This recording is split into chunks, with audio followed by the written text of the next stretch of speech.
Kapitel 181, Der himmlisch Damen Ergreift Besitz vom Körper.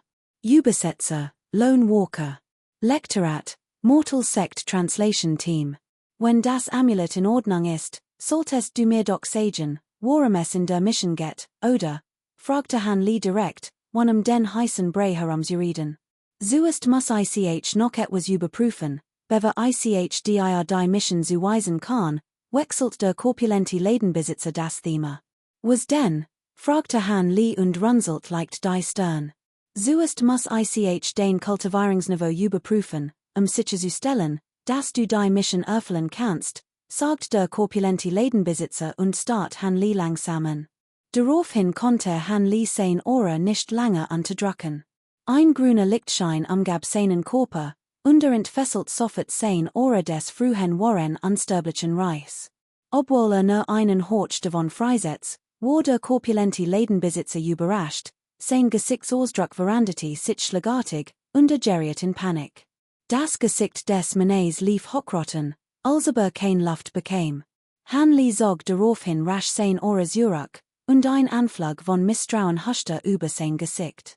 Das Aussehen des korpulenten Ladenbesitzers war eindeutig eine Verkleidung, die durch die Watching-Ming-Mask ersucht wird und so sein Aura verbarg. Obwohl sein göttlicher Sinn stark war, konnte des sein Kultivierungsstuf one grundlich Untersuchung nicht erkennen. Hat ein sehr dezente Aura ausgestrahlt, nur ein wenig, warum also hat sie ein so heftige Reaktion hervorgerufen? Wenn ich mich nicht irre, bist du ein Kultivierender im frühen Stadium des Reichs der Warren Unsterblichen? Fragte Han Lee. Das Gesicht des korpulenten Ladenbesitzers war noch immer blass, doch nach ein paar tiefen Atemzügen nahm wieder etwas Farben und sagt, ja, wenn dem so ist, rate ich dir, dies Mission nicht anzunehmen. Ein enttäuschter Ausdruck huschte über sein Gesicht, als seufzt. Warum? In der Mission stand doch eindeutig, dass nur ein Kultivierender des Warren Unsterblichen benötigt wird, one weitere spezifische Anforderungen, fragte Han Lee zweifelnd. Ehrlich gesagt, geht es bei der Mission, die ich angekündigt habe, eigentlich darum, jemanden zu eliminieren. Soweit ich weiß, hat dies Person ebenfalls ein frühes Stufe der Kultivierung des Warren Unsterblichen erreicht, aber ihre Methoden sind außergewöhnlich und für Kultivieren desselben Niveaus unerreicht. Ich fürchte, du wirst ihn nicht besiegen können und dabei sogar dein Leben verlieren. Der korpulente Ladenbesitzer schüttelte den Kopf und sagt, wenn es ein Kultivierender desselben Niveaus wäre, bin ich zuversichtlich, dass ich im Paroli bieten konnte. Selbst wenn ich ihn nicht besiegen konnte, würde ich nicht mein Leben verlieren. Sei unbesorgt, lieber Deist, du kannst mir dies Aufgaben vertrauen. Ich habe mich entschieden und werde nicht zurückweichen. Han Lees Gedanken kreisten leicht, lächelt. Die Han Lees Entschlossenheit nicht gespielt wirkte, hat der korpulente Ladenbesitzer kein Zweifel mehr und sagt, also gut. Ich brauch dich, einen Mann namens bei Songsha, den derzeitigen Großlehrer des Königreichs Bayou, zu eliminieren. Bei Erfolg erholst du die vereinbart Belohnung. Großlehrer eines sterblichen Königreichs? Sollte der Zhulong Dao Kultivierenden nicht verbieten, sich in weltlich Angelegenheiten einzumischen? Why konnte dieser Mensch, ein wahrer Unsterblicher, ein so hohes Amt in einem sterblichen Land bekleiden? Fragte Han Lee fassungslos. Du kommst doch nicht etwa von unserem uralten Wuckenkontinent? Fragte der korpulente Ladenbesitzer, anstatt Han Lee direkt zu antworten, und stellte stattdessen ein Gegenfrage. Stimmt, gab Han Lee ruhig zu. Kein Wunder also. Deist, du weißt etwas nicht. Die Zahl der Sterblichen auf dem alten Wuckenkontinent geht in die Billionen. Die von ihnen gegründeten weltlichen Nationen zahlen mindestens zig Millionen. Wenn nicht 100.000. In den 100 Königreichen scheint zwar nach außen hin die weltliche Königsfamilie das Sagen zu haben, doch in Wirklichkeit sehen ein oder zwei unsterbliche Kultivierungsfamilien im Verborgenen die Fäden. Sie sind die wahren Herrscher, erklärt der korpulente Ladenbesitzer. Also ist in den 100 Königreichen die Familie bei Songsha der war Herrscher, fragte Han Lee nachdenklich, nickte dann leicht und antwortet, genau. Tatsächlich werden dies unsterblichen Kultivierungsfamilien von mächtigeren unsterblichen Kultivierungssekten unterstützt. Aufgrund bestimmter Abkommen und Regeln mischen sich die unsterblichen Kultivierungsfamilien jedoch normalerweise nicht in die Angelegenheiten der weltlichen Nationen ein, es sei denn, es kommt zu einer nationalen Katastrophe.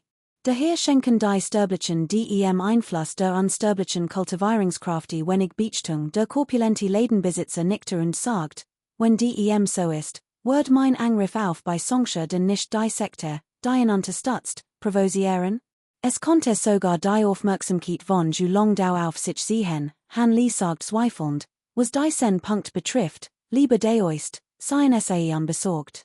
Die Person, die ICHSIE an Hewitt, SIE zu eliminieren, ist nicht der wobei Sonche der korpulente Ladenbesitzer winkte ab. Han Li war etwas verwirrt und wollte gerade fragen, als der korpulente Ladenbesitzer fortfuhr.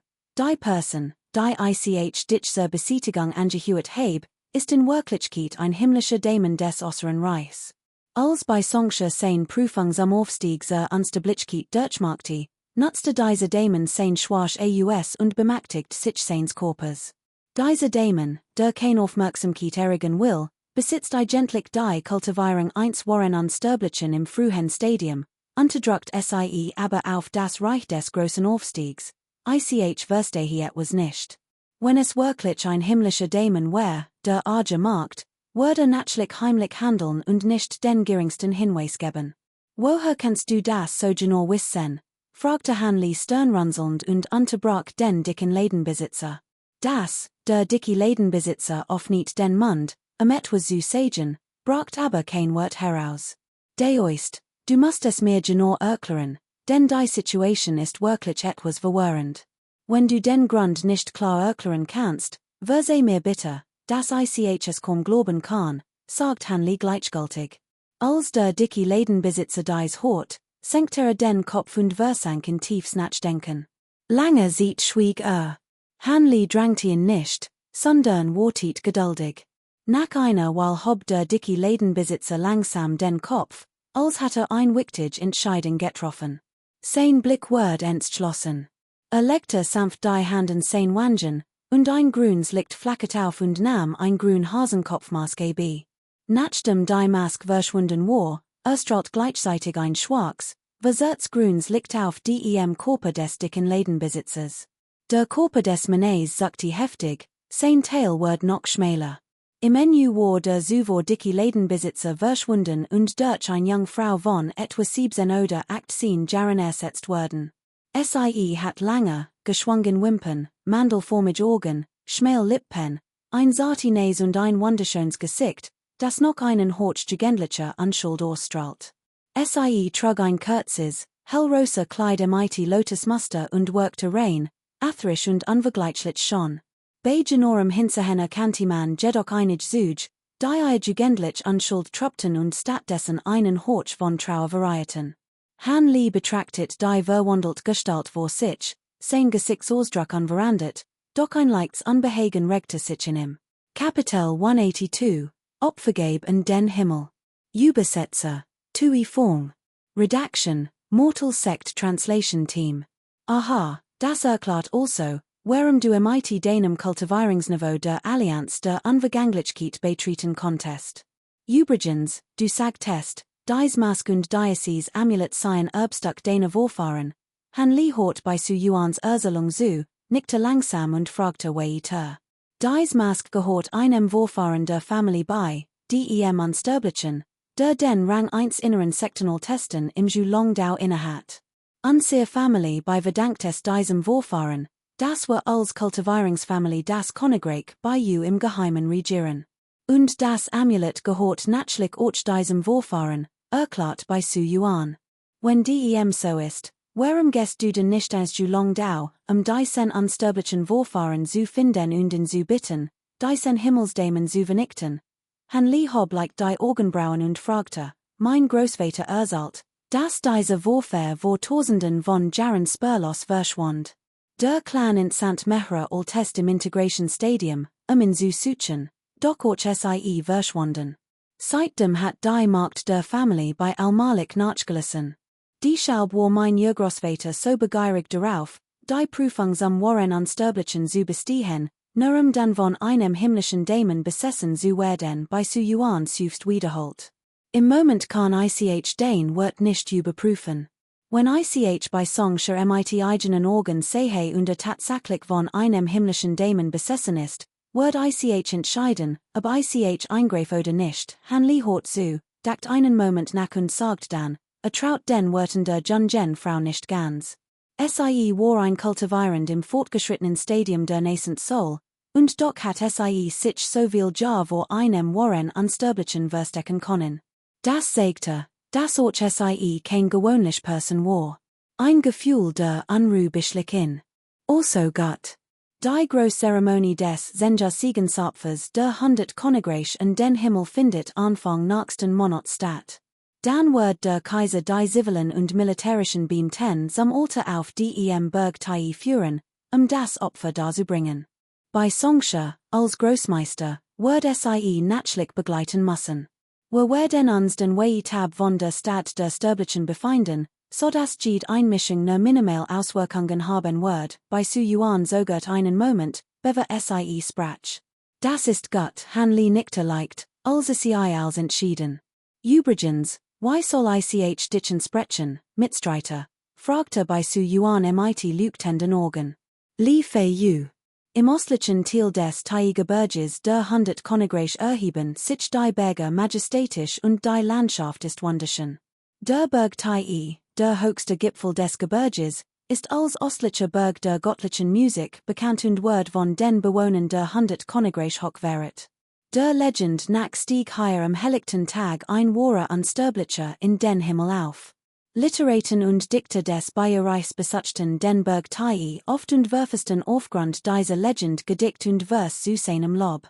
Noch heute ist der Gipfel mit in Felsen eingravierten Versen geschmückt und sieht jeds Jarvil Bewunderer an. Vor einem Monat jedoch war der Berg Tai von zahlreichen Soldaten in königlicher Rüstung umstellt. Ob Nachkommen des Königshauses oder einfach Bürger, allen war der Aufstieg verboten. Die Bevölkerung des Bayerreichs hat kein Einwand, die wusst, dass der Kaiser kommen wollte, dem Himmel Opfer darzubringen und Segen zu bitten.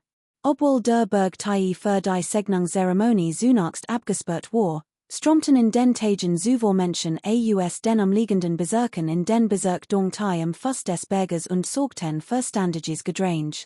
Am Tag der Zeremonie, noch vor Tagesanbruch drängten sich die Menschen beidseitig der Straße, die vom Kreisitz bis zum Gipfel des Berges Tai 40, einen Blick auf den Kaiser zu erhaschen.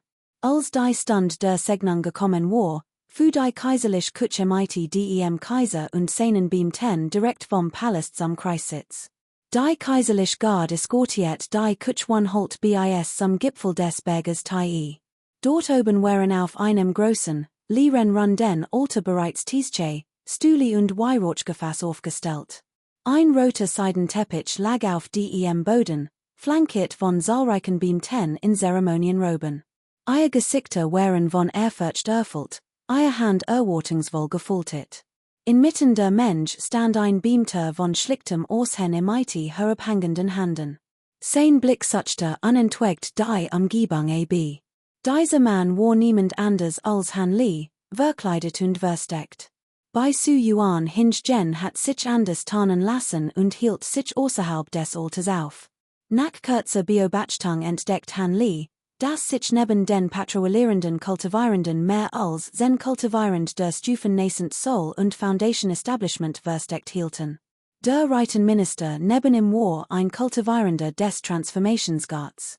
Han Li wusste, dass die meisten dieser Leute von der Familie beim Hintergrund platziert worden waren. Etwa ein bis 2 Stunden später erreicht die Kutsche des Kaisers endlich den Gipfel des Berges Tai. Auf den ersten Blick wirkte der Kaiser nicht älter als 20 Jahre und wurde von uniken aus der Kutsche geholfen. Der Kaiser zögert, den Altar sofort zu betreten, sondern blieb in einer Seat der Kutsche stehen, als Water auf etwas. Nach einer Weile trafen die nachfolgenden Kutschen nacheinander ein. Ein Kutsch hielt abrupt hinter der Kutsche des Kaisers. Nachdem die Kutsche angehalten hat, öffnet sich die Tür, und ein alter Mann mit weißem Haar und Bart, gekleidet in ein purpurnes Gewand, reichte ihm die Hand. MIT hilf seine Diener stieg zittend aus der Kutsch. Sein Gesicht war hochbetagt und faltig, sein Augen trub, einige grey Haarstrannen fielen ihm in die Stirn, und war gebüht, als stunder kurz vor dem Tod. Der Kaiser war tiet, bis der Altmann langsam nahe kam, und sein Gesichtsausdruck hellte sich auf.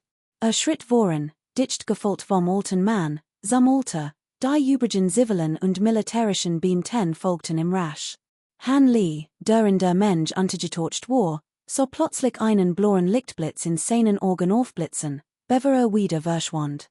Sein Blick glitt über den alten Mann, und erkannte ihn sofort als den Großlehrer bei Songsha. Obwohl der Mann sich wie ein 80 oder 90-jähriger benahm und sein Aura sehr gut verbarg, entginge Han Lees göttlichem Instinkt nicht. Es schien, als sei dieser Mann ein Mahayana Kultivierender. Abgesehen davon, dass sein Kultivierung absichtlich unterdrückte und sein Aura verbarg, bemerkte nichts Ungewöhnliches. Der Kaiser und bei Songsha stiegen langsam die Stufen hinauf und näherten sich allmählich dem Altar. Die zivilen und militärischen Beamten erreichten erst den Fuß des Altars, als sie stehen blieben. Der Altmann, der sich als Beamter des Reitenministeriums verkleidet hat und den Han Lee heimlich beobachtet, verlangsamte sein Schritt. Sein Blick schweifte beiläufig so etwas außerhalb des Altars. Ein kurzer Lichtblitz erschien in seinen trüben Augen, verschwand aber schnell wieder. Dann setzte seinen Weg sehr mit des Altars fort. Unter der Leitung eines hochrangigen Beamten des Reitenministeriums verlief die Zeremonie wie gewohnt. Han Lee schwieg und war in Gedanken versunken. Deoist Lei, es scheint, als hat mich der Dämon entdeckt. Warum hast du noch nichts unternommen? Bist du etwa von der Illusionstechnik des Dämons verzaubert und lasst es ihn fast geschehen? Plötzlich holte bei Su Yuans Stimme in seinem Kopf wieder, ein Hauch von Besorgnis in der Stimme. Deoist Mo Guang, konnte mir helfen, einen Blick darauf zu werfen. Han Lee senkte den Kopf, seinen eigenen Schatten zu. Kapitel 183, Dämonenaustrebung auf dem Berg Tai. Übersetzer, Tui Fong. Redaction, Mortal Sect Translation Team. Bei Songsha so Han Lee herankommen, sagte aber keinerlei Verachtung. Das göttlich Licht in seinen Augen flackert und verriet einen Hauch von Furcht. Hob beid Hand, und ein ohrenbetäubendes Drohnen holte in der Leer weiter, gefolgt vom plötzlichen Erscheinen zweier gewaltiger Führräder. Über ihnen schimmert funfarbiges Licht, und gelegentlich schossen funfarbig spirituell Flammen aus ihnen hervor. Dies war ein außergewöhnlicher spiritueller Schutz, das von Flammen Lichtrad. Du weigest dich immer noch, dich zu sagen, spottet Han Lee bei Songsha, der ihm gegenüberstand, antwortet nicht, sondern fuchtelte mighty den Handen in Han Lees Richtung und murmelt beschworingen. Sich mighty jedem Winstos vergrößerten sich die beiden von Flammen Lichtrader in der Leer rasant mehrere Dutzend Meter, verwandelten sich fortwährend und flogen dicht über dem Boden auf Han Lee zu. Kling, das furchtbare Geräusch von Metall, das auf Fels prallte, holte weiter. Der Hart Fels auf dem Gipfel des Taiberges Word von den Lichtraden in zwei tief furchen Gerissen, die funfarbigen spirituellen Flammen darin lodeten heftig und schmolzen das Gest ein. Die umstehenden Kultivierenden der Familie bei wechselten Blicke, wissend, dass sie nicht in den Kampf zwischen dem Ahnen und Han Lee eingreifen konnten. Unter der Führung des alten Mannes im grünen Gewand wandten sich all bei Su Yuan zu.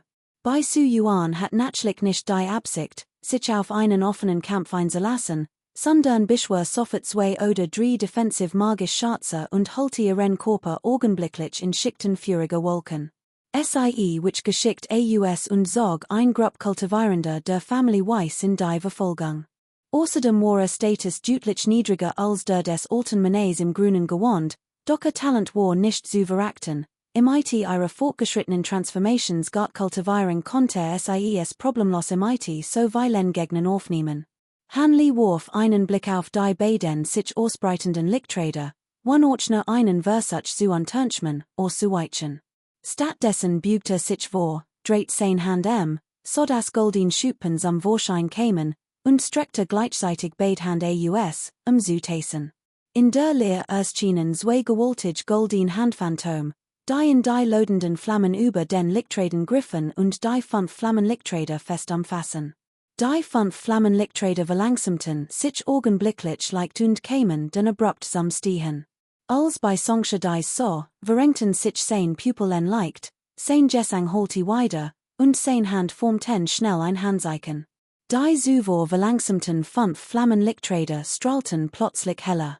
Ihre Bewegung beschleunigte sich noch weiter, und die lodenden Flammen brannten wie ein Feuerregen über die Oberfläche. Dann schossen die 5 Flammenräder des Lichts wie Sternschnuppen davon. Hanley spürte einen plötzlichen, gewaltigen Kraftschub über den Lichttraden und so Flammen über den Berggipfel sungeln, was in leicht die Stirn runzeln ließ. Schrie laut auf und schludert mit einer Handbewegung nach vorn. Mit einem Sichen waren die beiden riesigen Feuerräder außer Kontrolle und flogen direkt in die Leer. Einen Augenblick später blitz Hanleys Gestalt auf und erschien plötzlich vor bei Songsche. Schwang seinen Arm mit einem Sichen, beschrieb einen großen Kreis und hob die Faust, seinem Gegner auf den Kopf zu schlagen. Bei Songsche war jedoch vorbereitet. Kramte vor sich herem, zog einen runden Schild mit einem Tiergesicht hervor und hielt ihn hoch. Ein lauter Knoll holte weiter. Ein überwältigend Kraft, die Berge versetzen und mehr aufholen konnte, traf den Schild, der zuvor spirituelles Licht ausgestrahlt hat, und beschädigte ihn augenblicklich. Bei Songsche, der seinen Schild hinter sich hielt, ward von der Wucht des Angriffs zurückgeschleudert. Bevor sein Gleichgewicht wiedererlangen konnte, huschte ein Gestalt vor seinen Augen vorbei. Hanley erschien wie ein Schatten, dicht hinter ihm, und versetzt ihm einen weiteren Schlag. Bei Songsche hob hastig seinen bereits schwer beschädigten Schild, sich zu verteidigen. Ein lauter Knoll. Diesmal leuchtet der Schild erneut hell auf, bevor explodiert. Doch Hanleys Schlag verpuffte nicht. Stürmte weiter und traf bei Songsche direkt in die Brust. Ein dumpfer Knoll holte weiter. Ein donnerartiges Geräusch grollt vom Himmel herab, nicht laut, aber ungeheuer gewaltig. Bei Songs his Brustkorb ward eingerissen. Doch plötzlich warf den Kopf zurück, den Mund weit aufgerissen. Ein dichter Strom schwarzer, dämonischer Energie schoss hervor, wie ein wütendes Feuer, das in den Himmel aufstieg. Blitzschnell holte dies dämonische Energie den gesamten Gipfel des Teiberges in einem Radius von mehreren 100 Kilometern ein. Der Himmel schien sich augenblicklich zu verdunkeln und verwandelt sich von Mittag in Dämmerung.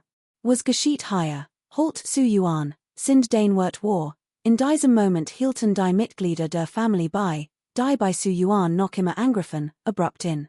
Ungläubig starrten sie zum Himmel auf, als sie den Leichnam des alten Mannes, nun angeschützt vom Himmelsdämon, herabstürzen sahen. Bei Su Yuan stand still, die feurigen Wolken ihren Körper zurückgezogen, und blickte mit einem Ausdruck des Grolls zum Himmel auf. Wenn nicht sterben wollt, dann bringt die Sterblichen unter den Berg und verlässt den Berg Tai, plötzlich ertönte Hanleys gleichgültig Stimme im Himmel. Daraufhin kämen wieder zu sich, bargen bei Songs his Leichnam und flogen eilig den Berg hinab. Der alte Mann im grünen Gewand der Familie bewandte langsam den Kopf und sah bei Su Yuan an. Sein Augen waren von widersprüchlichen Gefühlen erfüllt. Sogert mehrmals, bevor schließlich sprach, Su Yuan, gere mit Onkel tu. Ich will mit eigenen Augen sehen, wie diese Dämon zu Staub zerfällt, erwidert bei Su Yuan, wann in Ort nur anzusehen, und nörstere mit den Sahnen. Der alte Mann im grünen Gewand sogert einen Moment, seufzt dann und flog den Berg hinab. Die dämonischen Wolken im Himmel hatten sich dicht wie Tint zusammengeballt. Plötzlich bewegten sich die Wolken in der Mitte und verdichteten sich zu einem gigantischen menschlichen Gesicht mit weit aufgerissenem Mund. Wagt es, mich zu zwingen, meinen menschlichen Körper aufzugeben und mein dämonisch Kultivierung zu zerstören. Word juk al zu Staub zermahlen, ertönte ein eiskalt Stimme vom Himmel. Ein Dronens holte durch die Lüfte. Kaum waren die Wort ausgesprochen, öffnet sich das Gesicht augenblicklich weit, und ein sengender Energiestrahl schoss hervor und verwandelt sich in ein gewaltig, überwältigend Mass dämonischer Flammen, die auf Hanleys jurast. Unbemerkt von allen hat Han Lee bereits seinen schwarzen Langschwert gezogen und schwang in sanft. Als die Händen flammen sah, handelte sofort. Das Schwert in seiner Hand blitzt dunkel auf, stieg diagonal nach vorn und entfesselt augenblicklich ein gewaltiges, über 10 Meter langes Schwertbild, das die Händen flammen zerschnitt. Das Schwertbild und die Flammen prallten heftig aufeinander, dann wurden die Flammen von der Wucht des Schwertbildes beiseite gedrängt und ein etwa 100 Meter breiter Durchgang geschaffen. Han Lees Gestalt schwebte durch den Durchgang. Der lange Säbel in seiner Hand tanzte unaufhörlich und verwandelt sich in ein wirbelnd Mass aus schwarzem, nebelartigem Säbelschatten, die sich spiralförmig auf das gewaltige Gesicht zubewegten, das aus den versammelten dämonischen Wolken geformt war. In der Luft erbebte die Leer, und Säbelicht sagte auf. Kapitel 184, ein Bitter.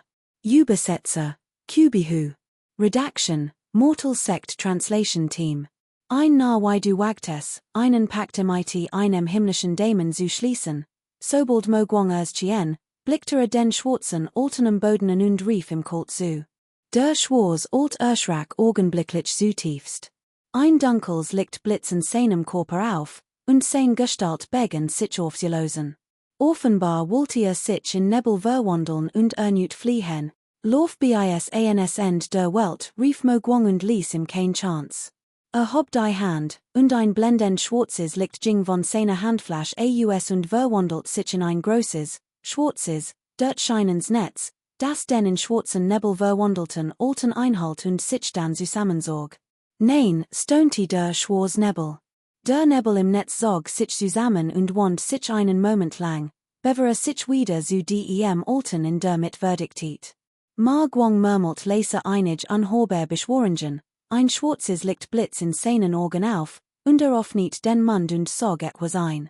Der schwarze alt Mann, der im großen Netz gefangen gewesen war, verwandelt sich in einen kleinen Nebelschleier und verschwand in Mogwangs Mund.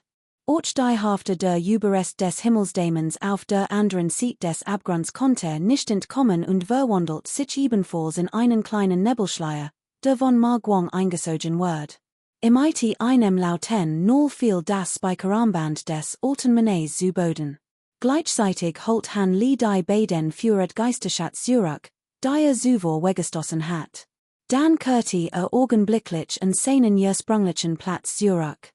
Der Körper des Dämonenlichts verblasst und verschwand in Han Lees Schatten. Gleichzeitig holte eine Stimme in Han Lees Kopf wieder. Han de Oist, bitte hilf mir, die Aufbewahrungsartefakte dieses Kerls zu durchsuchen. Ist ein himmlischer Dämon, also muss einige Dämonenvertragstein erhalten haben. Die konnten mir helfen, mich etwas zu erholen, die Stimme klang nun etwas lebendiger, nicht mehr so dumpf wie zuvor. Han Lee streckte daraufhin die Hand aus, und das schwarze Armband hob sich langsam. Im selben Moment erschien blitzschnell ein Weißgestalt, und das schwarze Armband verschwand spurlos. Han Lee runzelt leicht die Stirn. Die Weißgestalt landet nicht weit entfernt und gab sich als bei Su Yuan zu erkennen, die das schwarze Armband fest umklammert hielt. Vielen Dank, Senior Lee, dass Sie diesen Dämon für mich vernichtet und meine Tochter Gerechtigkeit widerfahren lassen haben, aber dieses Armband gehört unserer Familie bei. Sie sind unsterblich, Sie werden doch nicht. Sie begehren den Besitz unserer Familie bei, sagt bei Su Yuan und start Han Lee eindringlichen.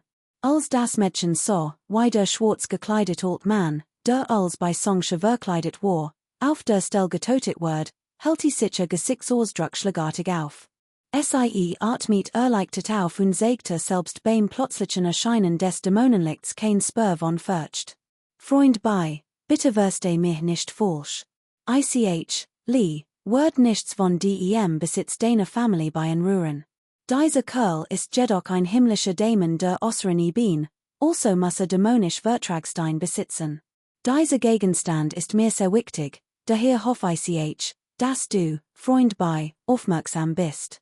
Wenn das Armband diesen Gegenstand enthält, bin ich bereit, in mighty Geistersteinen zu kaufen. Han Lee war leicht überrascht und sprach. Daraufhin lächelt bei Su Yuan endlich, nickte und sandte göttliches Bewusstsein in das schwarze Armband. Ist es das? Nach einer while winkte sie imite der Hand. In ihrer Hand erzchen ein Pechschwarzer Stein, umgeben von wirbelndem schwarzem Nebel, der ein unheimlich Aura ausstrahlt. Nach dem Han Li telepathisch mit Mo Guang kommuniziert und dessen Echtheit bestätigt hat, sagt ich frage mich, wie viel Stein darin sind. Ich brauche sie all lass mich. Zahlen. 20 insgesamt, sagt bei Su Yuan. Tosch 20 erstklassig Geisterstein gegen dies Dämonenvertragstein. Das sollte reichen, oder? Han Li dreht sein Hand und holt 20 erstklassig Geisterstein hervor. Nein, schüttelte bei Su Yuan sofort den Kopf. Mein daoistisch Freundin bei meint, das sei zu wenig, fragte Han Li sternrunzelnd. Als ältester Word ich ein Junger wie dich in solchen Angelegenheiten natürlich nicht ausnutzen. Außerdem ist ein erstklassiger Geisterstein in unserem Königreich bei mindestens, gleichwertig mit 100 hochwertigen Geistersteinen. Selbst in der Blutzeit der Familie bei erhielt ich nur 3 hochwertig Geisterstein pro Jahr, und das verdank ich der tiefen Versorgung meines Vorfahren. Bei Su Yuan schüttelte erneut den Kopf und fragte dann, was wohl daoistisch Freundin bei? Han Li sagt nichts mehr und verstaut die Geisterstein in seiner Hand. Ich hat die ein Bitte, sagt Bei Su Yuan lächelt und formte mit ihrem zarten Finger das Schriftzeichen 1. Ein Bitte, fragte Han Li und mustert bei Su Yuan noch einmal. Hat das Gefühl, dass sich nach dem Tod des Himmelsdämons verandert hat und ein seltsam, listig Aura ausstrahlt. Stimmt. Worum es genau geht, darüber habe ich noch nicht nachgedacht. Aber Senior, seien versichert, mein Bitte übersteht ihr Fähigkeiten bei weitem nicht und stellt kein Gefahr dar. Es ist nur ein klein Bitte, bei Su Yuan nickte ernst. In Ordnung. Haben 3 Tage Bedenkzeit, danach können es vergessen. Han Li überlegt kurz, willigte aber ein. Einverstanden.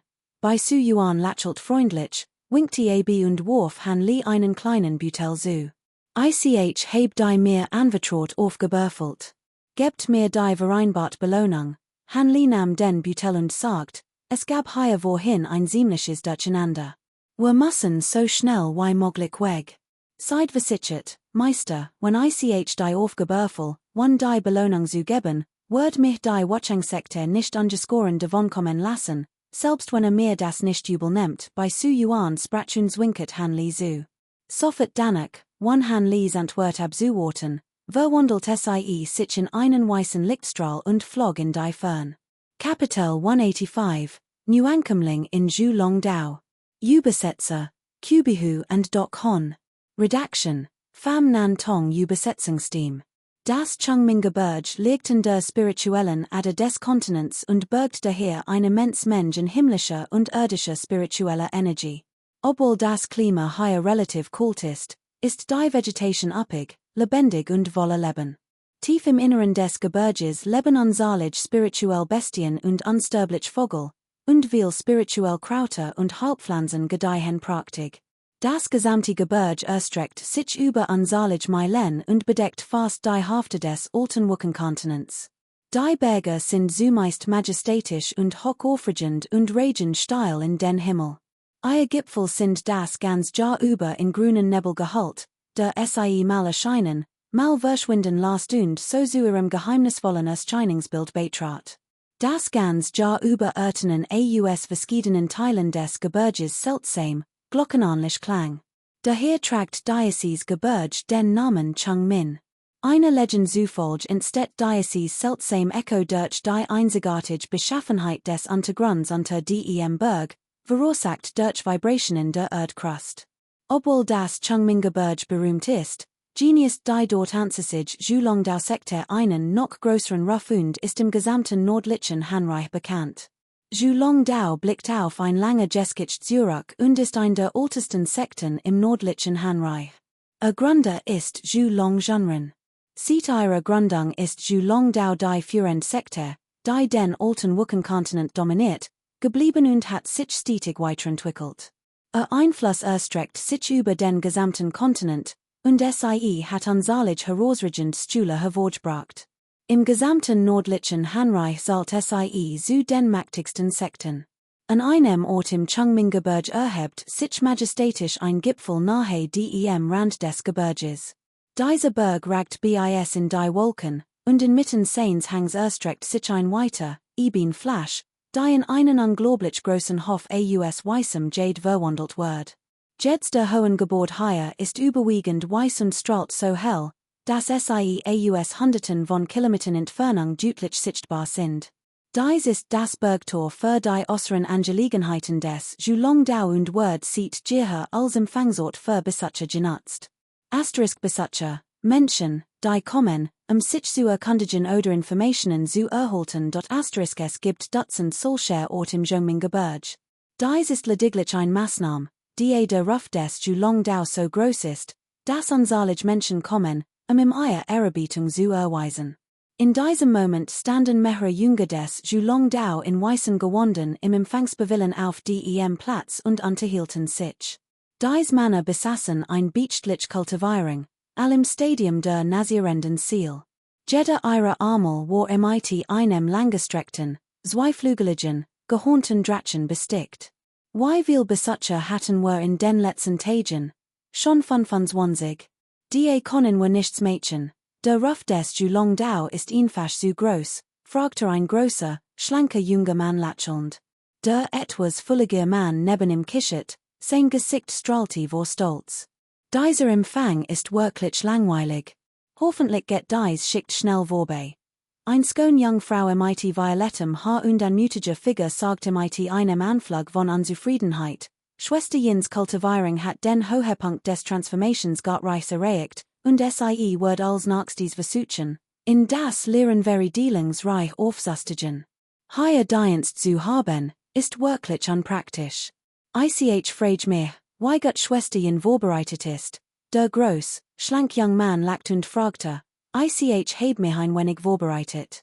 Aber ich bin mir nur so etwa 3 Zenteln sicher, sagt die Jungfrau mit den violetten Herren Stirnrunzelnd. Schwester, du weißt es vielleicht nicht, aber auch der Empfang von Gasten hat sein Vorteil.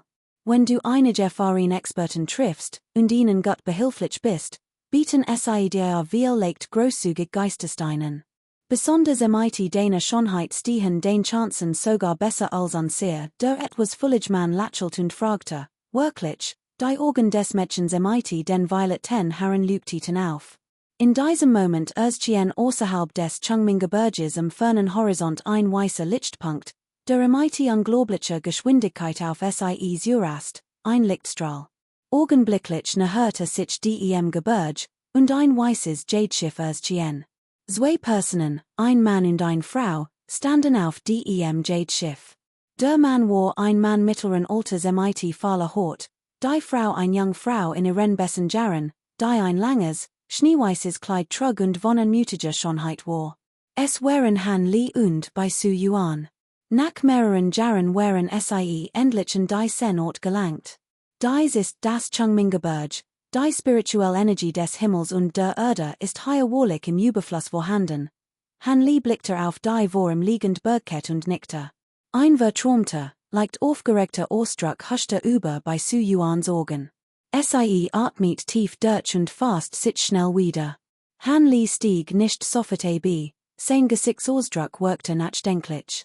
Obwohl bei Su Yuan gesagt hat, dass ihm das Zhuangtoken den Beitritt zum inneren Zirkel des Zhuangdao ermöglichen wird, musst es richtig einzusetzen, die Situation sorgfältig abwägen und dürfte nicht unüberlegt handeln. Ein gut Lösung wäre, jemanden innerhalb des Zhuangdao eine Vermittlung zu bitten. Obwohl Han Li nichts über den Zhuangdao wusste, war dies nicht allzu schwierig, muss nur etwas Zeit investieren, einen Weg zu finden. Wenn Senior Li darüber nachdenkt, wie man eine Verbindung zu einem Schüler des Zhuangdao herstellen kann, dann kann ich ihnen dabei helfen, sagt Bai Su Yuan schnell. Welche Methode haben sie? Sollen sie mehr Han Li so das Mädchen und sagt, es überrascht mich nicht, dass sie meine Gedanken so genau erraten hat, die sie schon mehrere Jahre zusammen unterwegs waren, verstand Bai Su Yuan noch besser. Obwohl ihre Kultivierung nicht hoch war sie außergewöhnlich scharfsinnig und intelligent. Schon in wenigen Worten oder ihrem Verhalten konnte sie oft seine Absichten richtig einschätzen. Deshalb sprache nach zwei oder drei Jahren gemeinsamer Reisen immer weniger mit Eigentlich ist es nichts Besonderes. Damals hat der Warfare der Familie bei einen engen Freund im Zhuangdao namens Qiliang, der ebenfalls ein ältester des inneren Circles war. Kapitel 186, Absichten. Übersetzer, Kubihu. Redaction, Mortal Sect Translation Team. Han Li hat ursprünglich kein besonderen Absichten bezüglich des Zhuangdao. Sein Hauptgrund für sein Ankunft war die Such nach dem Verlerinen Schutz und nebenbei das Studium einiger Schriften der Sekte, die Gesetze sieht aufzeichneten, möglich Anhaltspunkte zu finden. Obwohl nun mithilfe des himmelskontrollierenden Kessels ein Spur des Zeitgesetzes in ein spirituelles Partikel verfeinert hat, konnte es nur durch dieses Partikel verstehen, die nur die Regenwurm-Inkarnation schweres Wasser kondensieren konnte. Darüber hinaus hat keine andere Möglichkeit, mehr zu erfahren. Das Zeitgesetz gilt als eins der drei höchsten Gesetze. Die tiefgründigen Geheimnis jedes einzelnen Gesetzes zu verstehen, where one großes Glück und allein durch die eigene Begabung reines Wunschdenken. Was die Gesetz der Zeit betrifft, so hat die Sekte sie nicht nur seit Jahrmillionen, sogar Jahrmillionen erforscht, sondern verfügt auch über ein außergewöhnlich talentierter Individuen, weshalb sie über ein tiefes Verständnis verfügen müssen. Sollte ihm tatsächlich die Möglichkeit fehlen, sie gründlich zu verstehen, würde dies natürlich nicht erzwungen. Sie ist kostbar, und kann es sich nicht leisten, weitere zu verschwenden. Das unsterbliche Reich der nordlichen Han ist so gewaltig, dass immer wieder Gelegenheit haben wird, weitere Gesetze zu entdecken. Auf seinem Weg zum Zhuangdao hat sich jedoch beiläufig bei Su Yuan nach Informationen erkundigt, und zusammen mit einigen zuvor gesammelten Unterlagen hat sich sein Denkweise erheblich verändert. Der Zhuangdao blickt auf ein lange Geschichte und ein tiefes Fundament zurück. Innerhalb des Tors befanden sich unzählige hochrangig unsterbliche Schriften, doch der entscheidende Punkt war, dass die Sekte kultivierend von außerhalb nicht diskriminiert. Obwohl es für einen Einzelgänger wie Han Li schwierig war, dem Zhuangdao beizutreten, wird die Sekte nach seiner Aufnahme nicht allzu sehr einschränken und in betrachtliche Freiheiten gewähren. Dieser Punkt reiste Han Li. War bereits seit einiger Zeit wieder im Reich der Unsterblichen. Abgesehen von den ersten Jahren, in denen im schwarzen Windmeer forschte, wie man die Fesseln sprengen konnte, hatte die restliche Zeit mit standardigen Reisen verbracht und somit praktisch kein Zeit für ordentliches Kultivieren gehabt. Obwohl das schwarze Windmeer friedlich war, waren die Ressourcen dort äußerst karg und knapp, es fehlte sogar an einer einzigen hochrangigen unsterblichen Schrift. Der Zhuangdao hingegen verfügt nicht nur über alle Arten von Kultivierungsressen, sondern schränkte sein Handlungen auch nicht übermäßig ein. Es schien, als konnte dieser Ort ein idealer Platz sein, sich vorübergehend niederzulassen. Früher, gestützt auf seinen Status als schön unsterblicher und einig glücklich Umstand in der Unterwelt, wo Techniken wie die Brahma Heiligdamen Technik erfolgreich kultiviert, hielt sich selbst für fähig, es mit einigen abtrünnigen Unsterblichen im frühen oder mittleren Stadium aufzunehmen. Würde jedoch auf einen wahren Unsterblichen treffen, der die Gesetze der Markt verstand, konnte intelligent sein. Schließlich würde nicht immer so viel Glück haben wie im Kampf gegen Fangban. Obwohl wir unsterblich scheinbar ein endloses Leben haben, sind auch sie nicht vor dem Tod gefeit. Zumindest einig wir unsterblich wussten, dass sie in solchen Situationen zerstreut wurden und 10.000 Jahr Musseimer Kultivierung zu Staub zerfielen. Nur immens Stock konnte im Reich der Unsterblichen Halt geben. Nun, selbst wenn ein gereinigt Kultivierungstechnik, wurde im frühen Stadium des Reichs der wahren Unsterblichen verharren. Während Han Li's Gedanken rasten unter sein Zukunft abwog, hörten sich Schreit von draußen. Riss die Augen auf und blickte in die Richtung, aus der das Geräusch kam. Ein großer, schlanker junger Mann und ein Mann mittleren Alters, etwa 40, traten ein. Auch dieser Mann trug ein weißes Gewand, hat ein kantiges Gesicht, und obwohl sein Gesichtszüge unscheinbar waren, funkelten sein Augen vor Intelligenz und strahlten ein Aura der Autorität wann Sohn aus sein Aura war besonders kraftvoll und deutet eindeutig darauf hin, Das ein Kultivierender der Unsterblichen war und sein unsterblich spirituell Kraft von außergewöhnlicher Reinheit. Hanli stand auf, und och bei Su Yuan erhob sich rasch. Der Mann mit dem kantigen Gesicht hielt ein rotes Jadarmband in der Hand und mustert die beiden anwesenden. Sein Blick verweilt einen Moment lange auf Hanli, dann sagt Ich bin Qi Liang. Darf ich fragen, in welcher Beziehung Sie beide Zuul testem bei Fungi stehen, dass Sie sein Amulet besitzen? Ich möchte mich bei meinem Vorgesetzten melden, bei Fungi ist mein Großvater. Bei Su Yuan, bin sein Enkel. Bei Su Yuan trat vor, verbüht sich respektvoll vor Qi Liang und sagt, seid also ein Nachkomm von Bruder bei. Dieser Deoist Li ist. Qi Liang nickte und wandte sich Hanli zu. Ich bin ein freier Kultivierender und reis mit Deoist bei Nak Zhu Long Dao. Es ist mir ein großer Hüte mit Deoist Qi befreundet zu sein, Hanli lächelt und verbüht sich. Deoist Li, seid zu freundlich. Bitte nehmt Platz, bevor wir sprechen. Qi Liang erwidert die Begrüßung lächelnd. Der groß, schlank young man bracht den Dreien ernut Tee, verbüht sich dann rasch und ging. Tuo Yuan, mein Lieber, ich frage mich, wo Bruder bei jetzt unterbes im noch gut geht. Wenn ich mich recht erinnere, hat die Sekte vor Tausenden von Jahren verlassen, und seitdem hat man nichts mehr von ihm gehört. Ich bin sehr besorgt, fragte Qi Liang bei Tuo Yuan. Ich will dich nicht täuschen, Ältester. Sieht unser Patriarch vor Tausenden von Jahren die Familie bei verlassen hat man nichts mehr von ihm gehört. Ich weiß nicht, wo jetzt oder in Sicherheit ist, sagt bei Tuo Yuan traurig und leise. Bruder bei ist nicht zur Familie zurückgekehrt, fragte Qi Liang überrascht, und sein Gesichtsausdruck veranderte sich nachdenklich. Ich frage mich, ob du weißt, warum unser Patriarch die Sekte zuletzt verlassen hat? Fragte bei Su Yuan eilig. Damals verlies Bruder bei die Sekte anscheinend, ein Mission zu erfüllen. Kapitel 187, Niedriges Talent. Übersetzer, Kubihu. Redaction, Mortal Sect Translation Team. Einen Augenblick später verließen Hanli und die beiden anderen den Lin Chuan Pavillon. Dies praktisch Halli lag auf einem Berggipfel in extremer Höhe. In der Nähe erstreckt sich ein riesiger Platz, ein vielfaches größer als der Empfangsplatz, den Sie gerade gesehen hatten. Auch dieser Platz war mit weißem Jade gepflastert, der blendend Lichtstrahlen ausstrahlt, während darüber zarte Wolken sogen. Hoch oben erstreckt sich die gesamte Bergkette und vermittelte das Gefühl, als beherrschen zu können. Über dem Platz schwebte ein kolossaler Palast, von imposenter Präsenz erfüllt, in wirbelndem Nebel, der wie ein himmlisch Stadt in den Wolken erschien und wieder verschwand. Über dem Palast prangte ein golden Tafel mit drei großen goldenen Schriftzeichen, Jiaoyaro Palast. Im Jiaoyaro Palast prüft unsere Sekte unter der Leitung eines stellvertretenden Daumeisters die spirituellen Grundlagen ihres Schule. Sprecht nach dem Betreten mit bedeckt, weist Qi Liang Sie im Gehen an.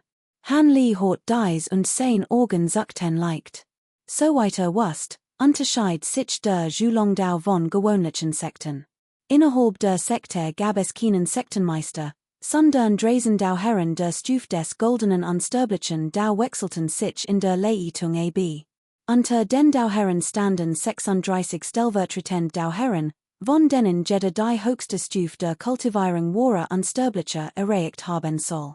Die stellvertretenden Dao Herren waren kein gewöhnlichen Waren Unsterblichen der höchsten Stufe. Jeder von ihnen beherrschte die Macht der Gesetz der Waren Unsterblichen und besaß grenzenlos göttliche Fähigkeiten, die der Verstruten Unsterblichen außerhalb der Sekte weit übertreffen. Daugefahrt Qi, sei unbesorgt, nickte Hanli, und bei Su Yuan antwortet sofort. Während Sie sprachen, waren die drei bereits am Eingang der gewaltigen Halle geschwebt und auf dem offenen Platz da gelandet. Der Eingang war fest verschlossen, und zwei jüngere mit schönen Augen und grünen Augenbrauen standen zu beiden Seiten. Als Sie Qi Liang ankommen sahen, verbügten Sie sich rasch. Ist der stellvertretend Daumeister schon drinnen? Fragte Qi Liang. Ist noch drinnen, aber der Stellvertretende Baumeister befindet sich in der Abgeschiedenheit und kultiviert. Hat uns Jungen befohlen, in nicht zu storen, sagt einer der Jünger etwas Mussem. Liang hob die Augenbrauen und sagt, hat der Stellvertretende Baumeister schon gesagt, wann fertig sein Word? Nein, hat nicht gesagt, antwortet der Jünger. Liangs Gesichtsausdruck verdustete sich leicht. Nach kurzem Nachdenken sagt bitte richtet im Aus, das ich etwas Wichtiges zu besprechen habe, die bei den Jünger wirkten Verlegen, wechselten Blicke, und einer von ihnen zog ein weißes Amulett hervor und flüstert etwas. Einen Augenblick später blitzt ein weißes Licht auf dem-Token auf. Der Stellvertretende Baumeister bittet hierin der Schüler atmet erleichtert auf, winkte mit der Hand und sprach einen sauber. Die groß Tur öffnet sich langsam. Kommt Liang fertig den Weg in die Haupthalle. Dies war unglaublich weitläufig, mehrere hundert Meter groß und von grünen Schutzbarrieren umgeben. An allen vier Seiten der Halle erhoben sich Dutzend hoch aufragend grün Steinsäulen, gekrönt von einer Statue eines Fabelwesens, ein göttlicher Drache, ein grüner Phönix, ein weißer Tiger, ein Chelin. Die Maler dieser Wesen all auf einen dunkelgrünen Steinsockel, der einem Altar in der Halle glich. Der Sockel, mehrere Dutzend Meter im Durchmesser, war kreisrund und mit unglaublich komplexen Runen und unsaligen winzigen punktartigen Mustern bedeckt, die auf den ersten Blick äußerst geheimnisvoll wirkten. Am anderen Ende der Halle befand sich ein hohes weißes Podest, auf dem ein korpulenter Mann saß. Wirkte etwa 40 Jahre alt und trug zwei lange, fein gestutzt Bart. Anstelle des weißen Gewans des Long-Dau trug ein praktisches gelbes Gewand und einen goldenen Hut, was in einen wohlhabenden Kaufmann aus der Unterwelt erscheinen ließ. Der korpulente Mann schien in diesem Moment etwas bedrückt, die seine Kultivierung unterbrochen worden war. Seid gegrüßt, Stellvertretender Baumeister Xiong, sagt Liang und verbot sich respektvoll. Han Li warf einen Blick auf den fettleibigen Mann auf dem hohen Podest, sein Pupillen verrenkten sich leicht. Der Mann war von gewöhnlicher Statur und klein, doch auf dem Podest sitzend, glich einem kolossalen goldenen Berg, der in der Luft schwebte und ein unglaublich kraftvoll und wild Aura ausstrahlt, die Fang Pan und den Sea Octopus von Zuvor bei weitem übertraf.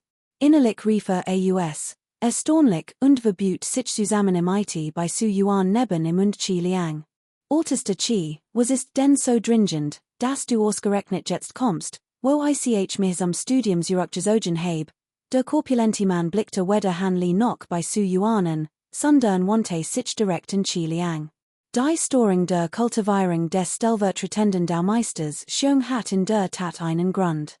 Dieser Deoist Li besitzt das Julong-Token an Sekte und möchte beitreten, daher so ich mich gezwungen, die friedliche Kultivierung des Stellvertretenden Baumeisters zu storen. Liang entschuldigt sich und erklärt respektvoll, zeig mir das Julong-Token. Daraufhin wird der Gesichtsausdruck des korpulenten Mannes etwas milder, und sprach. Han Li hat das Token bereits hervorgeholt, und der korpulente Mann winkte mit der Hand, so dass das Token im Aus der Hand flog und in seine landit. Es ist tatsächlich das Julong-Token, kein Fälschung. Der korpulente Mann nickte leicht und blickte dann zu Han Li auf. Ein kurzer Lichtblitz huschte über sein Augen, als wolle das Wesen des neuen Kommlings ergründen. In dem Moment, als der Blick des Mannes auf ihm ruht, durchfuhr Han Li ein Schauer. Sein Haut fühlte sich von Kopf bis Füßen, als wär von einem Messer aufgeschlitzt worden, ein leicht Stecken durchfuhr ihn. Han Li runzelt nur die Stirn und sagt nichts. Wenn du das Julongzeichen besitzt, dann steig unverzüglich die Jutien unsterbliche Plattform hinauf und lass den spirituell Wurzelfähigkeit prüfen. Der korpulente Mann wandte den Blick sein Gesicht war ruhig, und schwang die Hand, einen sauber zu wirken. Dutzend Steinsäulen in der Haupthalle sitteten gleichzeitig leicht und strahlten ein blendend blaues Licht aus die darauf abgebildeten Geisterwesen leuchteten auf, als wären zum Leben erwacht. Plötzlich stießen dies Geisterwesen strombloren Lichts aus, die in die rund Steinplattform in der Halle eindringen. Auf der Plattform erstrahlten die Runen in hellem Licht und bildeten ein leicht durchscheinend, kreisförmig Lichtkugel. Unzahlig stern Flacketen darüber und wirkten äußerst geheimnisvoll. Deoist Li, bitte. Chiliang wante sichen Han Li nickte like tund Betrat die Steinplattform. Ein mächtiger Hitzestrom ergoss sich von der Plattform und drang in seinen Körper ein. Innerhalb der Lichtkugel erschienen augenblicklich unzahllig Lichtpunkte in verschiedenen Farben, die sich rasch drehten und ein äußerst chaotisches Bild ergaben. Han Li's Gesichtsausdruck veranderte sich leicht. Spürte, wie als in seinem Körper, wohin dieser Hitzestrom floss, Sonnenlicht ausgesetzt war.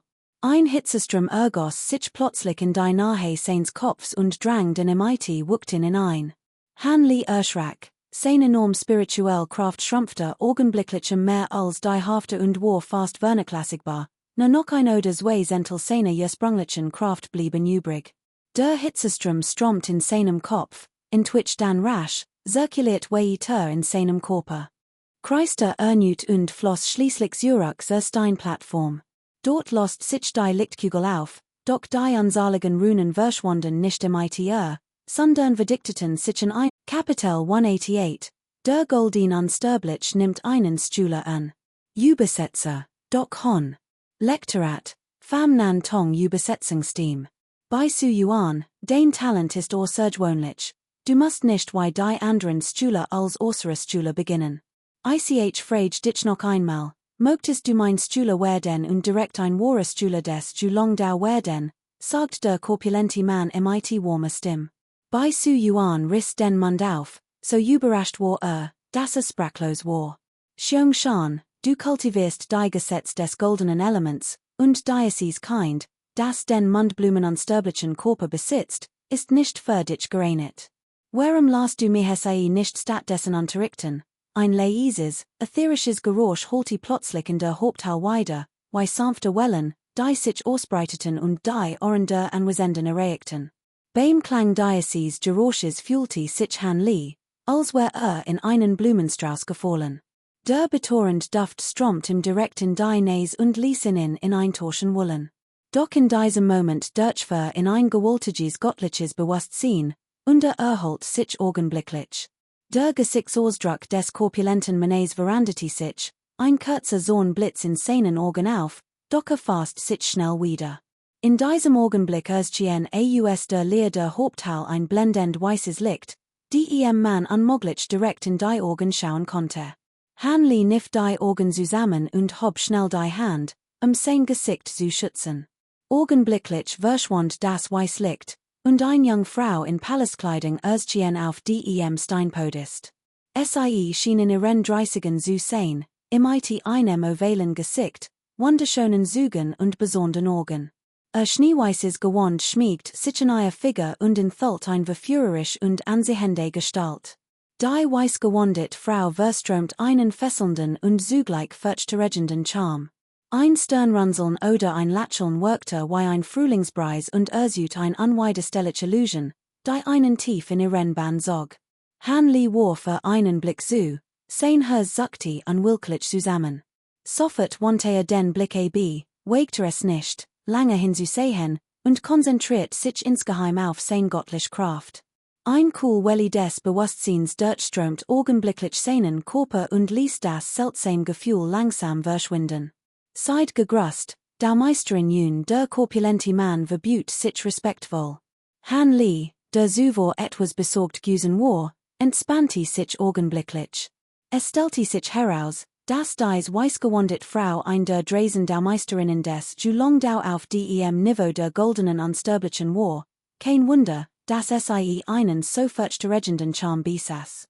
Erwidert die Verbeugung. In diesem Moment hat Qi Liang, der neben ihr stand, bereits ehrfürchtig den Kopf gesenkt und wagte es nicht, zu der Frau in Weiß aufzusehen. Bei Su Yuan starrt sie mit leerem Blick an, ihre Augen waren glasig, offensichtlich gebannt von der unendlichen Anziehungskraft der Frau in Weiß. Dies Anziehungskraft war furchterregend und wirkte auf Männer wie Frauen gleichermaßen. Die Frau in Weiß hob ihren hellen Arm, und bei Su Yuans Blick nahm augenblicklich wieder seine Klarheiten. Als sie sah, wie Han Li und die anderen sich vor der Frau in Weiß verbeugten, veranderte sich bei Su Yuans Gesichtsausdruck, und auch sie wollte sich verbeugen. Guts kind, solche Formlichkeiten sind nicht nötig, die Frauen weiß Zog bei Su Yuan Naren sich Herren, mustet sie eingehend und war zunmend angetan von Kind, dein Name ist Su Yuan, nicht wahr? Du besitzt den Mundblumen unsterblichen Körper, und mein Kultivierungsmethod ist sehr gut für dich geeignet. Möchtest du mein Schülerin werden und MIT mehr trainieren? Fragte die Frau in Weiß sanft. Su Yuan ist einverstanden, ich gruss mein Meisterin, bei Su Yuans Gedankenras 10, und sie Volzog sogleich ein groß. Zeremonie. Gut, steh auf. Ab hüt bist du offiziell mein fünfte persönlich Schülerin. Diese Ruhering ist ein spiritueller Schatz, den ich schon früher benutzt habe und der sich als sehr praktisch erwiesen hat. Hüt übergib ich in die Selbstverteidigung die weiß gekleidet Jungfrau lächelt. Zog bei Su Yuan Naren sich Herren und holte mighty eine Handbewegung einen weißen Jadekreis hervor, der erstaunlich spirituell Kraft ausstrahlt, eindeutig ein spiritueller Schatz von höchster Qualität, und legte in Su Yuan ans Handgelenk. Vielen Dank, Meister, für den großzügige Belohnung, bei Su Yuan war überglücklich und bedankt sich schnell. In diesem Moment hob die weiß gekleidet Jungfrau den Kopf und so den korpulenten Mannen, Xiong Shan, ich nehme Diocese kind MIT. Du ist nichts dagegen, überhaupt nicht. Die Kultivierungsmethode des Wickenwegmeisters ist für Diocese kind geeignet, daher ist es am besten, wenn dir folgt der korpulente Mann lacht leser. Die Frau in Weiß lächelt schwach, Blick huschte zu Han Li und Qi Liang, wobei Blick einen Moment lange auf Han Li verweilt. Ist ein abtrünniger Kultivierender, sein Name ist Li Fei Yu. Hat ein Julong-Token mitgebracht, die Mitgliedschaft in der Sekte zu beantragen, und hat gerade sein Eignungsprüfung bestanden. Der korpulente Mann bemerkt den Blick der Frau und erklärt schnell, kommen sich dies Kleinigkeiten. Die Frau in Weiß warf ihm nur einen kurzen Blick zu, wandte dann den Blick ab, scheinbar desinteressiert, und sagt beiläufig, Su Yuan, kommen sie MIT Zog bei Su Yuan nahe Herren, winkte MIT der Hand, und ein sanfter Kreis aus Weißem. Liegt Halt die beiden. Bei Su Yuan dreht hastig den Kopf, Han Li an zu sehen, doch die hat der Lichtkreis sicht bereits verdeckt. Der Lichtkreis blitz auf, und die beiden Gestalten verschwanden augenblicklich. Das Lächeln des korpulenten Mannes verblasst langsam und wich einem dustren Ausdruck, als sich samgehen wandte. Der Meister Xiong, was sollen wir MIT deoist Li anfangen? Fragte Qi Liang hastig. HMPF. Was gibt es die schon zu regeln? Last in einfach ein normaler Verwalter der inneren Sekte sein. Das konnte selbst regeln der etwas korpulente Mann, der Han Li one sogenannte, sprach cool. Kaum hat ausgeredet, blitz ein goldens Licht in seinem Körper auf, und verschwand spurlos. Nachdem die Frau in Weiß gegangen war, verrenkt sich Han Lis Blick, und versank in tiefs Nachdenken. Die Kultivierung des Dao und das Streben nach Unsterblichkeit erfordern beid Glück. Dass du es bis zum Reich der Warren Unsterblichen geschafft ist schon etwas ganz Besonderes. Es gibt keinen Grund, an der übermaßig zu beneiden, erinnert in ältester Qi, als es seinen ungewöhnlichen Gesichtsausdruck bemerkt. Han Li war leicht verbluft und erkannte, dass älteste Qi in missverstanden hat. Lächelt hilflos und gab kein Erklärung ab. Der Meister Xiong hat mich beauftragt, dich zum Verwalter des inneren Kultis zu ernennen. Es gibt einige Kulturregeln, die du kennen solltest. Ich wird dir die entsprechenden Dokument später zukommen lassen. Es besteht kein Eil, sagt ältester Qi lächelnd. Dank. Darf ich fragen, ältester Qi, welch Aufgaben ein Verwalter des inneren Kultis genau hat? Han Li nickte like Kapitel 189, die Hol und das Biest, der Berg der Behorsung. Übersetzer, Kubihu. Redaction, Mortal Sect Translation Team. Haha, obwohl die Angelegenheiten im himmlischen Sternenpalast nicht so vielfältig sind wie hier, bin ich nicht immer frei.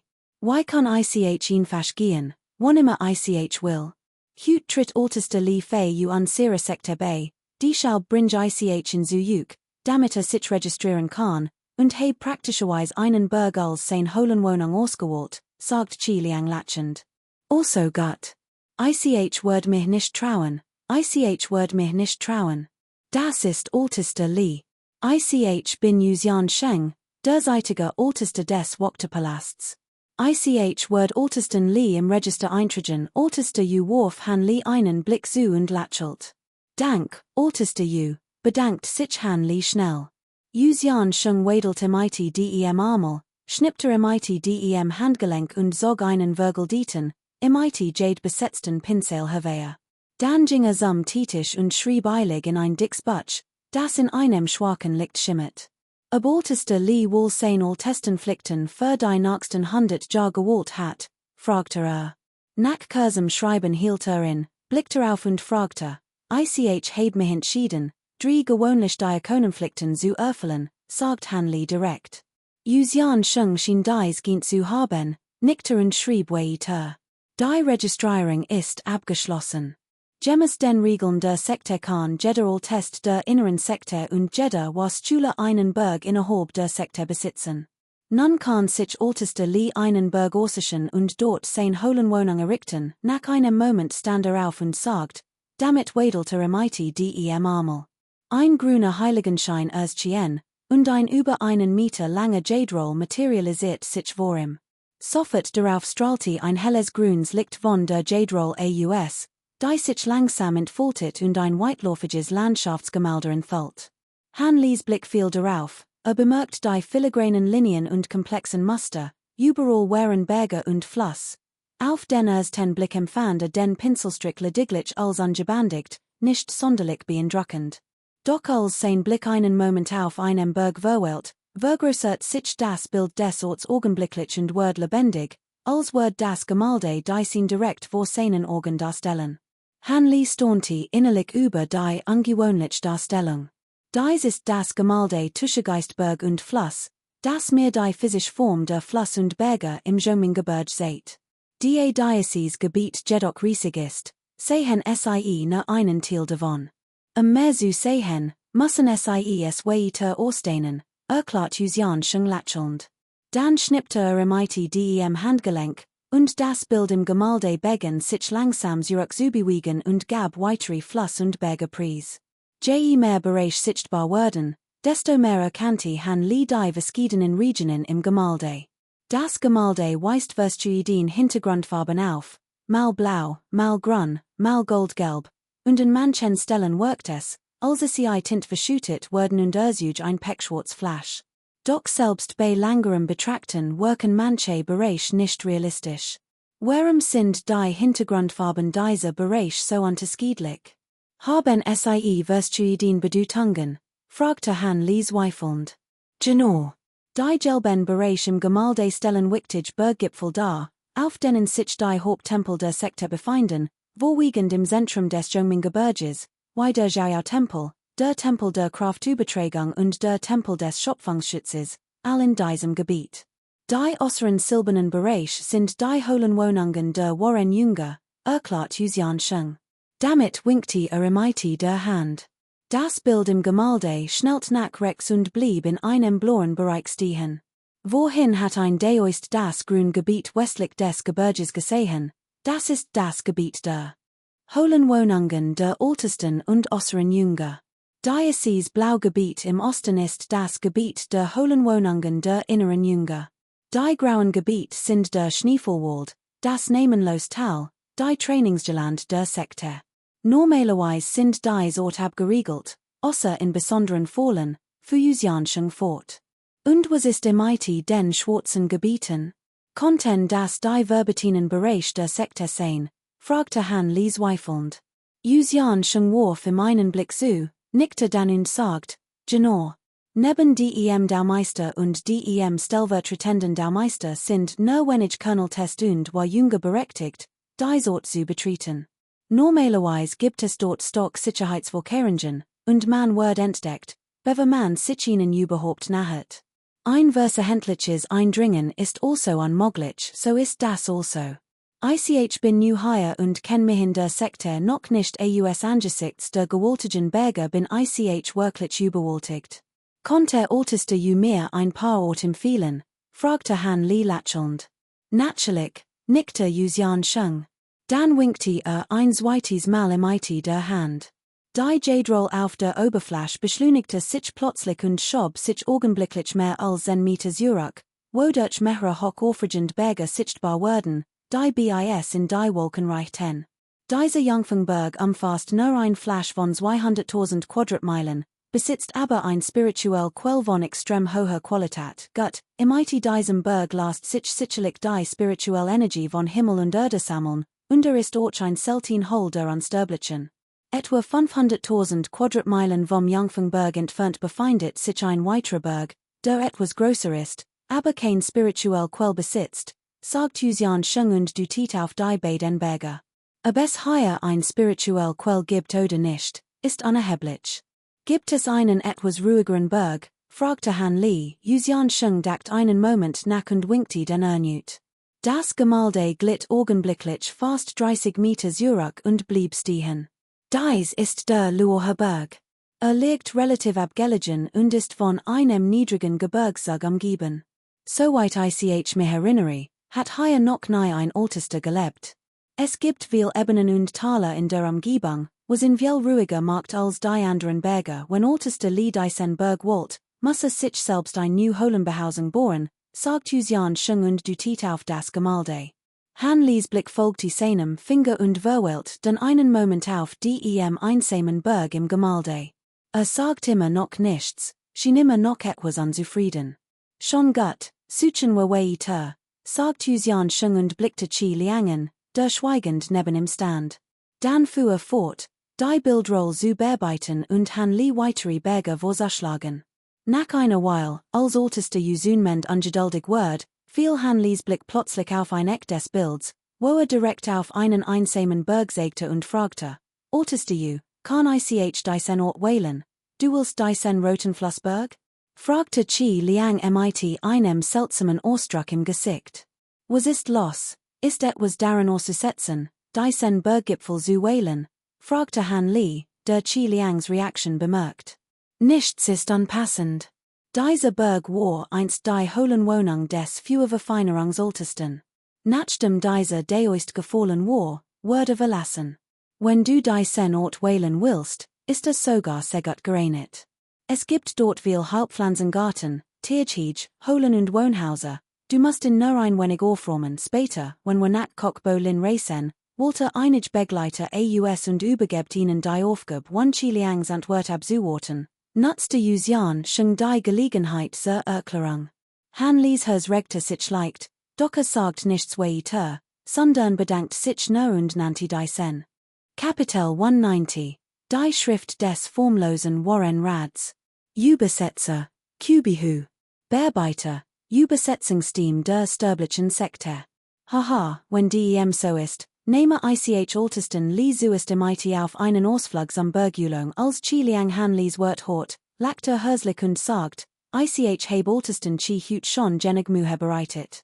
Mit dem Zeichen des ältesten kann ich den Rest selbst erledigen. Die wir uns schon lange nicht mehr gesehen haben, sollten wir uns mal wieder austauschen. Han Li winkte schnell ab. Ich hat nicht gedacht, dass älteste Li so hilfsbereit ist. Markt nicht. In dem Armband, das mir mein Palast gegeben hat, befindet sich ein Kart an Sera Julung der Sekte, wir sollten den Ort also finden können, sagt Yuxian Sheng lächelnd. Dann, gehör ich nicht im Ältestem Li, wenn du später siehst, komm doch bitte in meinen himmlischen Sternenpalast.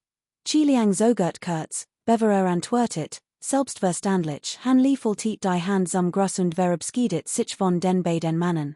Nachdem gegangen war, lächelt Yuxian Sheng spottisch und sagt zu Qi Liang, Hihi, manche Leute kennen wirklich den Unterschied zwischen Recht und Unrecht nicht und den Ken, es ist sie gut, als Diener einfach Pflichten zu erfüllen.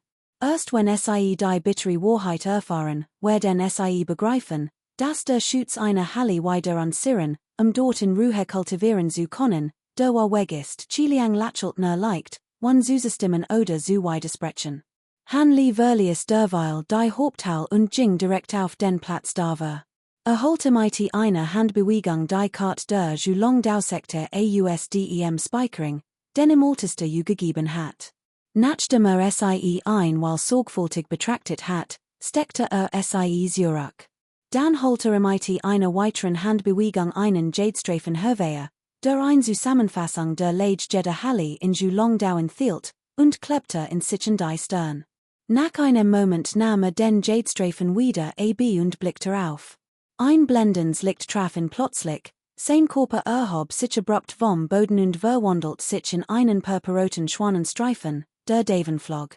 Im nächsten Moment rast Han Lee vorwärts und betrachtet die Berge und Fluss unter sich. Endlos, sanft gewellt Berge, die wie Jefferin Wellen außerhen, erstreckten sich bis am Horizont. Mehrere Verlassen Palast außerhalb der Sektor waren zu sehen. Die meisten dieser Palast waren von weißem Schnee bedeckt, so dass sie aussehen, als wären ganz Sekten kilometerweit im Schnee eingefroren. Doch mehrere Großfluss, die sich durch die Berge schlangelten, hatten eine sattgrün Farbe bewahrt, unbeeindruckt von der Kälte, und flossen gemachtlich wie und je. Sie glichen riesigen Schlangen, die friedlich in den Bergen überwinterten. Unter ihnen befanden sich einige Großfluss, die Han Lee auf seiner Reise nach Long gesehen hat, nur ihr Namen waren anders. In Wirklichkeit waren sie lediglich die unterlaufenden großen Fluss. Sein Blick ruht schließlich auf einer großen, silbrig-weißen Landfläche. Han Lee starrte es lange an, ein Gefühl der Unruhe überkam ihn. Dann blickte zum klaren blauen Himmel auf und flog mit aller Kraft zum Berg Yulong. Ein Stund später. Der Berg Yulong ist einer der größten Berge des gesamten Gebirges und zugleich einer der wichtigsten Berge des Yulongfades. Ist ganzjährig von einer Schutzformation umgeben, die sich bei ungewöhnlichen Situationen sofort aktiviert. Zudem lebte dort nicht nur ein Kultivierender des Unsterblichen Reichs. Vom Fuß des Berges bis zum Gipfel erstreckten sich dicht gedrängt Gebäudekomplex, die allesamt der Aufbewahrung verschiedener Schriften, Kultivierungstechniken und geheime Bücher dienten. Die großen Hallen am Fuß des Berges wurden gemeinsam als Schriftenlager bezeichnet und enthielten Schriften für die ältesten und äußeren Stühle, während die Halle in den Hängen das in ihr Schriftenlager war, das den ältesten und inneren Schulen diente. Dies beiden Ort beherbergten ein riesig Mengenmaterial und erstreckten sich über ein extrem weites Gebiet. Ältest und Jünger können bequem im Hauptkatalog nach den benötigten Schriften suchen und dies dann beim zuständigen ältesten Gegenverdienstpunkte eintauschen. Auf dem Berggipfel befindet sich nur ein groß Halle, die den ältesten der inneren Sektor und den wahren Jüngern dient. Sie trägt den Namen Übertragungshall, doch der eigentliche Ort für den Austausch von Schriften liegt hinter ihren Toren. In diesem Moment senkt sich plötzlich ein Lichtstrahl vom Himmel auf den weißen Jadeplatz, wo der Übertragungshall und landet vor dem Gebäude. Es war Han Lee, der gerade aus der Schutzhall hergerannt war. Nach der Landung strich sein leicht zersosten Kleider glatt und blickte sehr Halle hinauf. Auf den ersten Blick wirkte die Übertragungshall sehr gewöhnlich, nur ein einzelnes Wodach auf dem Berggipfel. Doch bei ihrem Hinterhen offenbart sich ein großes Geheimnis in ihrem Inneren.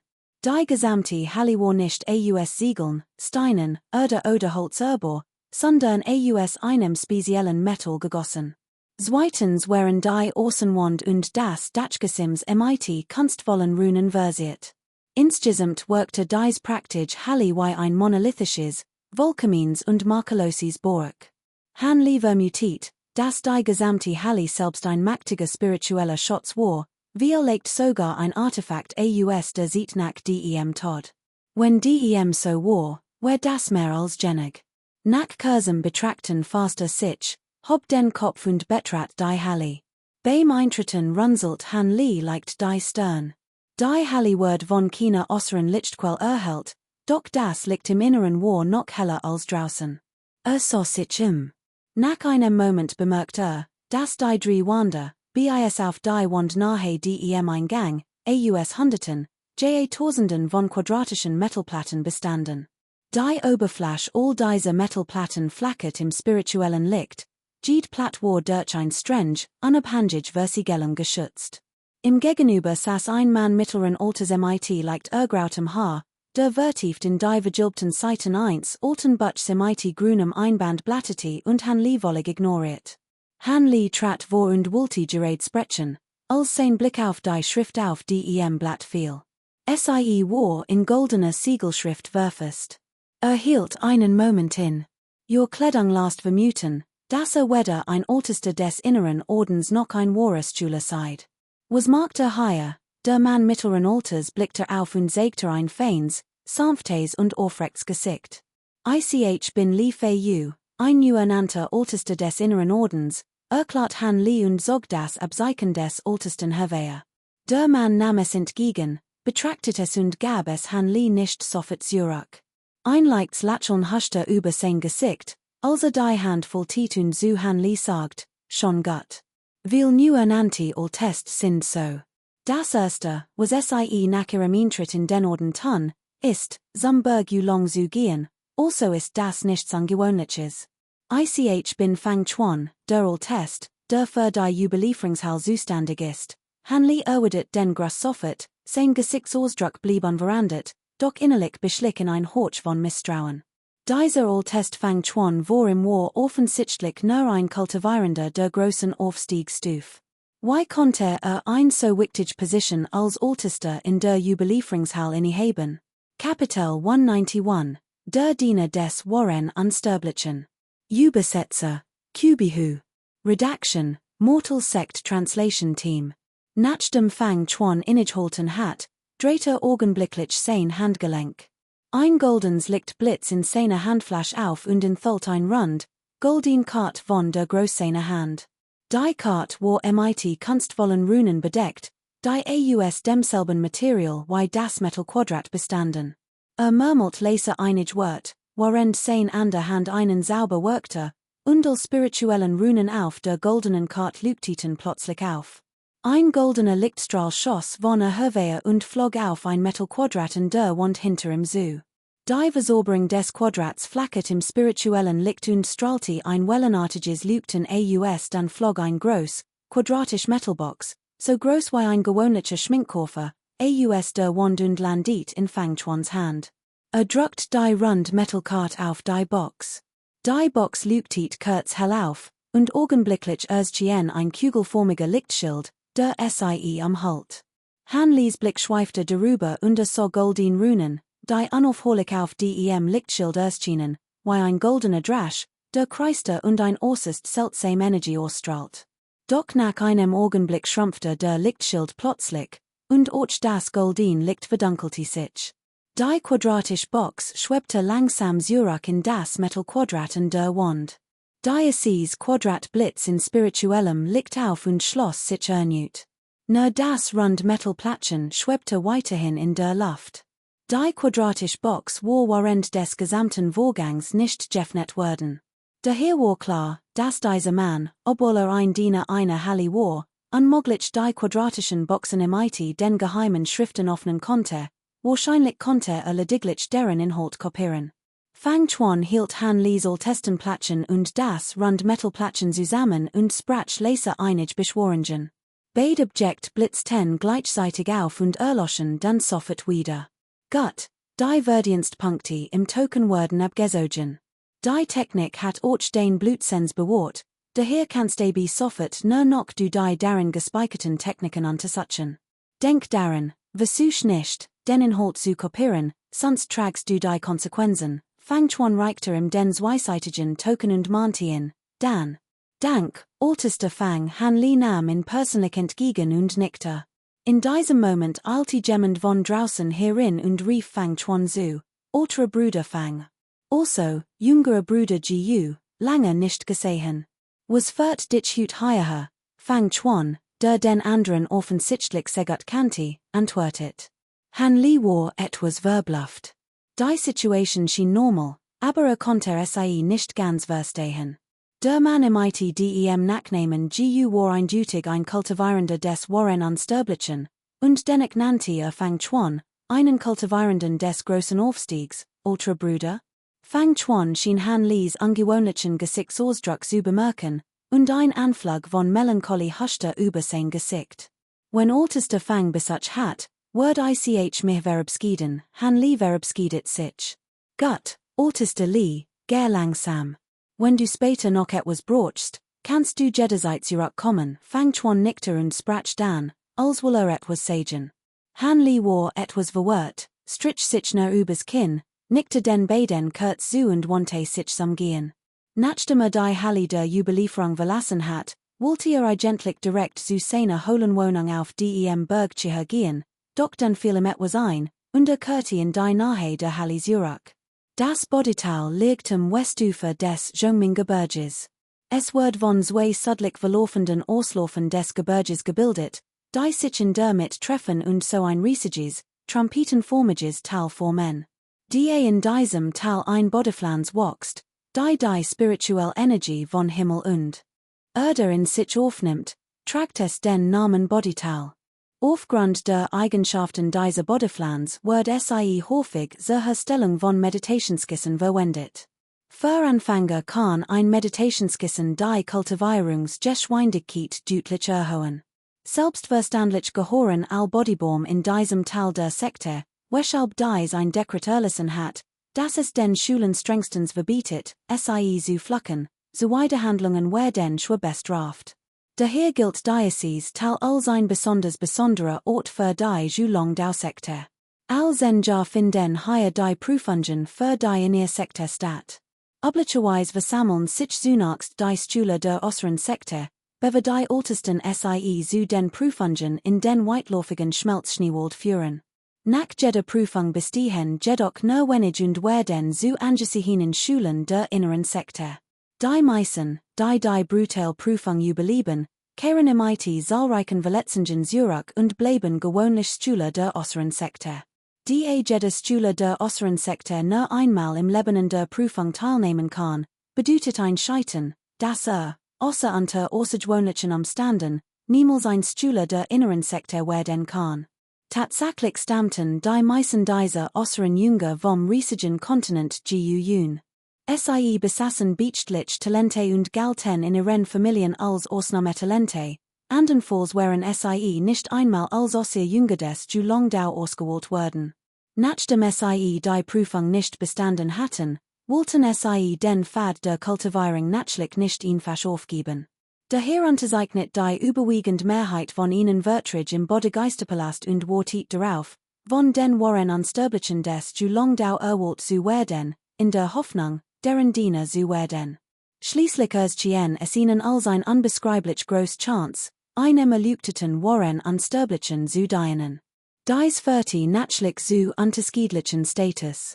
Wurden sie von einem Wahren Unsterblichen gelobt und belohnt, boten sich ihnen günstige Gelegenheiten, und es war sogar möglich, direkt als innerer Jünger aufgenommen zu werden. Die überwiegende Mehrheit der Wahren Unsterblichen hat jedoch bereits Diener, die sie zumeist aus ihren eigenen Familienangehörigen auswählten. Daher nahm die Zahl der Wahren Unsterblichen, die ins Bodytal kämen, Diener zu wählen, stetig ab. Natürlich wären die Chancen, von einem Wahren Unsterblichen ausgewählt zu werden, für ein Nun von besonderer Schönheit deutlich höher. Dennoch lockte die Nachricht von der Ankunft eines Wahren Unsterblichen jedes Mal viel Jünger an, die Glück versuchen wollten. In diesem Moment herrschte im Bodytal regs Treiben, es war laut und tausend von Menschen strömten herbei, doch der Strom der Besucher riss nicht ab und strömt unaufhörlich zum Eingang des Tals. Denn wo Kursum hat ein Ältester, der für die Halle des Bodytals zuständig war, verkündet, dass bald ein wahrer Unsterblicher eintreffen wird, Diener auszuwählen. Daraufhin eilten viel Osser Jünger herbei, als sie die Nachricht hörten. Zu beiden Seiten des Tals erstreckten sich weite Grasflächen, die von den ineinander verschlungenen Wurzeln der riesigen, schwertformigen Bodybaum gebildet wurden. Die meisten von ihnen lagen über 30 Meter voneinander entfernt. Auf jedem Grafleck saßen oder standen mehr als 10, sogar über 100 kultivierend in grauen Roben im Schneidersitz. Jeder kleine Grafleck glich einem Ring und war auf den ersten Blick deutlich von den anderen zu unterscheiden. Die meisten von ihnen besaßen Kultivierungsstufen von der Fundamentlegung bis zum goldenen Kern, doch es gab auch einige Jünger der Nazierenden Ziel. Dies Kultivierenden wollten hier im Schneidersitz meditieren, während sie auf die Ankunft der Wahren Unsterblichen warteten, ihre Kultivierungszeit nicht zu verjuden. Vor dem Taltor Ranti ein junger Mann, scheinbar erst 20 Jahr alt, in einer grauen Robe und mit einem halbmond formigen Jaden Hanger und der Haft, mit einem sehr ehrlichen und einfachen Gesicht, mit drei begleiten heraus und drangte sich durch die groß Mensch. Kapitel 192, die Wohl eins Dieners. Übersetzer, Doc Hon. Redaction, Fam Nan Tong Übersetzungsteam. Wenn du new hier bist, solltest du ein paar Regeln kennen. Brüderchen hat dich doch gerät hinausgeworfen, warst du etwa torb oderest du nur so getten, als ob du nichts gehört hattest. Der Mann mittleren Alters schwieg, doch der dann, hässlich Mann neben ihm brüllt wütend, ein Anfänger im Fundamentierungsstadium wagt es, sich hier so arrogant zu benehmen. Ich heb das Leben wirklich satt, der Mann neben der schönen und eleganten Kultivierenden schnaubte verachtlich. Hanli jedoch tat so, als hat nichts gehört, und blieb regungslos im Schneidersitz sitzen. Mein lieber Deoist, ein guter Mensch sollte sich nicht mit an mittelbaren Verlusten aufhalten. Es gibt keinen Grund, mit solchen Leuten zu streiten.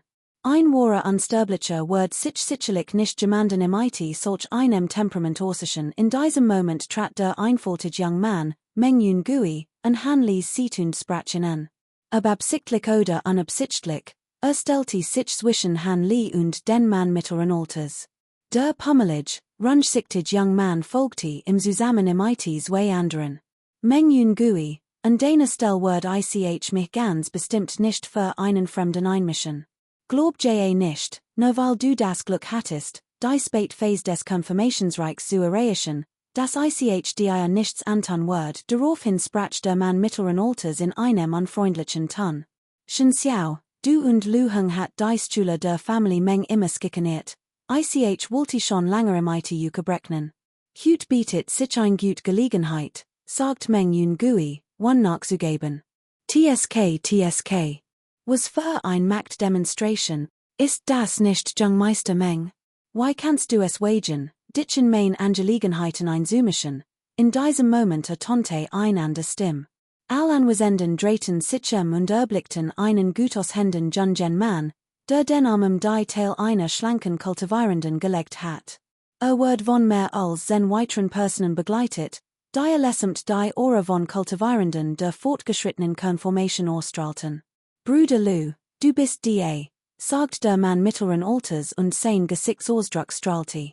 Die Atmosphäre MSIE hierum wird angespannt, die Jünger, die sich nicht einmischen wollten, zogen sich schnell zurück und ließen den Beteiligten frei Bahn, das Geschehen von der Seite zu beobachten. Han Li beruht sich hilflos die Nase. Hat sich lediglich beiläufig einen Platz zum Sitzen ausgesucht und nicht erwartet, dass es zu einem Kampf kommen wird. Die Männer, die den jungen Mann mit dem Nachnamen Lu begleiteten, besaßen allein Aura der Konformation oder höher, und zusammen mit Shen Xiao und den beiden anderen bildeten zwei Fellows ein betrachtlich Streitmarkt. Han Li hingegen hat nur Meng Yun Gui und sein drei Begleiter. Der Mann mit dem run den, pausbackigen Gesicht. Die beiden Männer, darunter auch Ma, waren etwas verängstigt, doch die Meng Yun Gui keinerlei Anstalten machte, nachzugeben, blieben stehen. Die Spannung zwischen den beiden ungleichen Kräften war greifbar, als ein Stimme tonte, wollte etwa zahlenmäßig gegen zahlenmäßig unterlegen Gegner vorgehen? Ultra Bruder Lu sollte mich auch mit einbesehen, der Sprecher war niemand anders als Sun Biu Zheng, der Mann, der Meng Yun Gui soben provosiert hat. Blitzschnell erschien neben Han Li. Sein Körper strahlte die Aura eins Kultivierenden der späten Confirmationsphase aus Sun Biu Zheng, Sider und Meng Yun Gui nicht todfeind? Jetzt mischst du dich in fremde Angelegenheiten ein, sagt der Mann mit dem Nachnamen Lu kalt. Betracht es als ein Mischung. Meng Yun Gui und ich haben eine Angelegenheit zu klären, aber du hast die Lüt des Königreichs Meng Kaya fenskikaniert, wie kann ich das ignorieren? Sun Biuzheng blieb ruhig und furchtlos und lacht. Daby. Han Li spürte ein leichtes Unbehagen in seinem Herzen. Doch dann vernahme Meng Yun Guis telepathisch Botschaft, diese Deoist, lass uns das all einregeln. Greif nicht später ein, sonst wirst du verletzt, wenn du kämpfen willst, dann kämpfe, schnell, greifen, haha, lasst uns wetten. Ich setz auf Lu Heng, viel umstehend beobachteten das Getummel aufgeregt und riefen laut. Los, rief Lu Heng, schob die Skone Frau neben sich beiseit, hob die Hand und rief. Schon Xiao und Sein Grupp beschworen blitzschnell magischen Waffen und bereiteten sich auf den Angriff auf Meng Yun Gui und Sein Gefolgschaft vor. Och Meng Yun Gui und Sun Bu Zheng beschworen hastig magischen Waffen und Schutzschilder und rüsteten sich zum Angriff. In diesem Moment blitz Han Li, der regungslos im Schneidersitz gesessen hat, plötzlich auf und teleportiert sich augenblicklich mit unglaublicher Geschwindigkeit zwischen die beiden Seiten. Meng Yun Gui und die anderen starten in fassungslos an. Hat lediglich seinen Armel wie fließendes Wasser oder trebend Wolken bewegt, doch als anwesenden, darunter Orchen Xiao, wurden wie von einem unsichtbaren Berg zurückgeschleudert, prallten gegen ein fern Felswand und fielen bewusstlos zu Boden. Noch vor wenigen Augenblicken hatten all geschrien und gebrüllt, doch nun war es, als hat sie ein Hammer getroffen, sie starten fassungslos und ungläubig. Plötzlich herrschte still. Lu Heng hat immer noch die Hand erhoben und blickte Han Li mit entsetzten Augen an. Konnte in diesem Moment kein Ohr von Han Li wahrnehmen, der Mann vor ihm schien ein gewöhnlicher Sterblicher zu sein. Selbst die Jünger der nascent Soul, die im Schneidersitz am Eingang des Tals saßen, sehten ängstlich Gesichtsausdruck. Nach kurzem Schweigen schien Meng Yun Gui etwas einfallen zu sein, und seine erste Reaktion war, sich schnell zu verbeugen. Stühle Meng Yun Gui, grust den Ältesten sofort darauf tonte ein Lords Growlen, und die mehreren tausend umstehenden nieten nieder. Lu Heng presst den Kopf auf den Boden und wagte es nicht, in Orch nur ein wenig zu haben, kalter Schweiß rann ihm über die Stirn. Han Li ignoriert ihn, hob den Armel, und ein sanfter Windhauch ließ Meng Yun Gui unwillkürlich aufst hen. Langsam sagte mein Nachname ist Li, von nun wirst du mir folgen und mein Diener sein. Mein Meng Yun Gui sagte kurz zusammen, als das hört. Dann spiegelt sich ein Mischung aus Furcht und Freude in seinem Gesicht, doch schnell huschte ein Hauch von Sorgen über sein Gesicht. Was sogest du noch? Sag es einfach, sagt Han Li, ich möchte testem Li berichten, dass ich ein junge Schwester habe, die gerade 18 geworden ist und die Gründungsphase erreicht hat. Ich bitte den Ältesten, sie als Dienerin aufzunehmen, sagt Meng Yun Gui und Tit leicht. Der groß Weg ist unerbittlich und von Nature aus einsam. Wer sich nicht von weltlichen Bindungen lösen kann, wird den höchsten Weg nicht beschreiten können. Versteht Han Li's Gesichtsausdruck wird kalt, und sagt langsam, das, verstehe ich. Aber mein junge Schwester ist noch jung, und allein hier zu sein, bereitet mir Sorgen. Ich weiß, ich habe zu viel verlangt. Mein Vermögen reicht nicht aus, ich kann dem Ältesten nicht dienen. Meng Yun Gui wird bewusst, dass unbedacht gesprochen hat, und fultit hastig die Hand vor Han Li, allem in ihrem trauten Iren ohren nicht. Jemand versichtet tatsächlich auf die Chance, Diener eins waren unsterblichen zu werden. Es ist bekannt, dass selbst die kleinste Gunst eins waren unsterblichen immens Vorteil bringt, sobald man im dient. Ganz zu schweigen von der Möglichkeit, von im Anleitung zu erhalten, was den eigenen Kultivierungsweg ein Vielfaches erleichtert. Dieser Mensch ist entweder verrückt oder unglaublich dumm, doch Han Li hielt einen Moment in und sprach dann einen Satz, der all anwesenden. Schockiert, obwohl der Großweg unerbittlich ist, sind die Leben von Kultivierenden nicht wie die von Pflanzen. Wie will können wirklich so leben, konnte die höchste emotionale Loslosung erreichen. Ich nehme you und your Schwestern. Helft mir außerdem, act weitere Personen aus dieser Gruppe auszuwählen, als Meng Yun Gui dies hort, zitterte sein ganzer Körper wie vom Blitz getroffen, und sein Augen weiteten sich vor Ungläubigkeit, als Han Li anscha. Die Menjam in ihrem Brachen Aufruhr aus, ein Gemurmel und Geflüster holte durch den Raum. Fast all Blicke waren auf Meng Yun Gui gerichtet, ihr Augen flehten ihn an, als wäre plötzlich zu einem Gott geworden, der über Leben und Tod aller Wesen erzählt. Kapitel 193, das Geistertier, das den Berg bewacht. Übersetzer, Kubihu. Redaction, Mortal Sect Translation Team. Nachdem Han Li sich beim Zustandigen Ältesten im Bodegeisterpalast angemeldet hat, brachte die Zen Personen, darunter Mengyun Gui, zum Nahegelegen Linchuan Palast und Kurti anschließend zu seiner Hohlenwohnung auf dem Gipfel des Berges Chiher Zurück.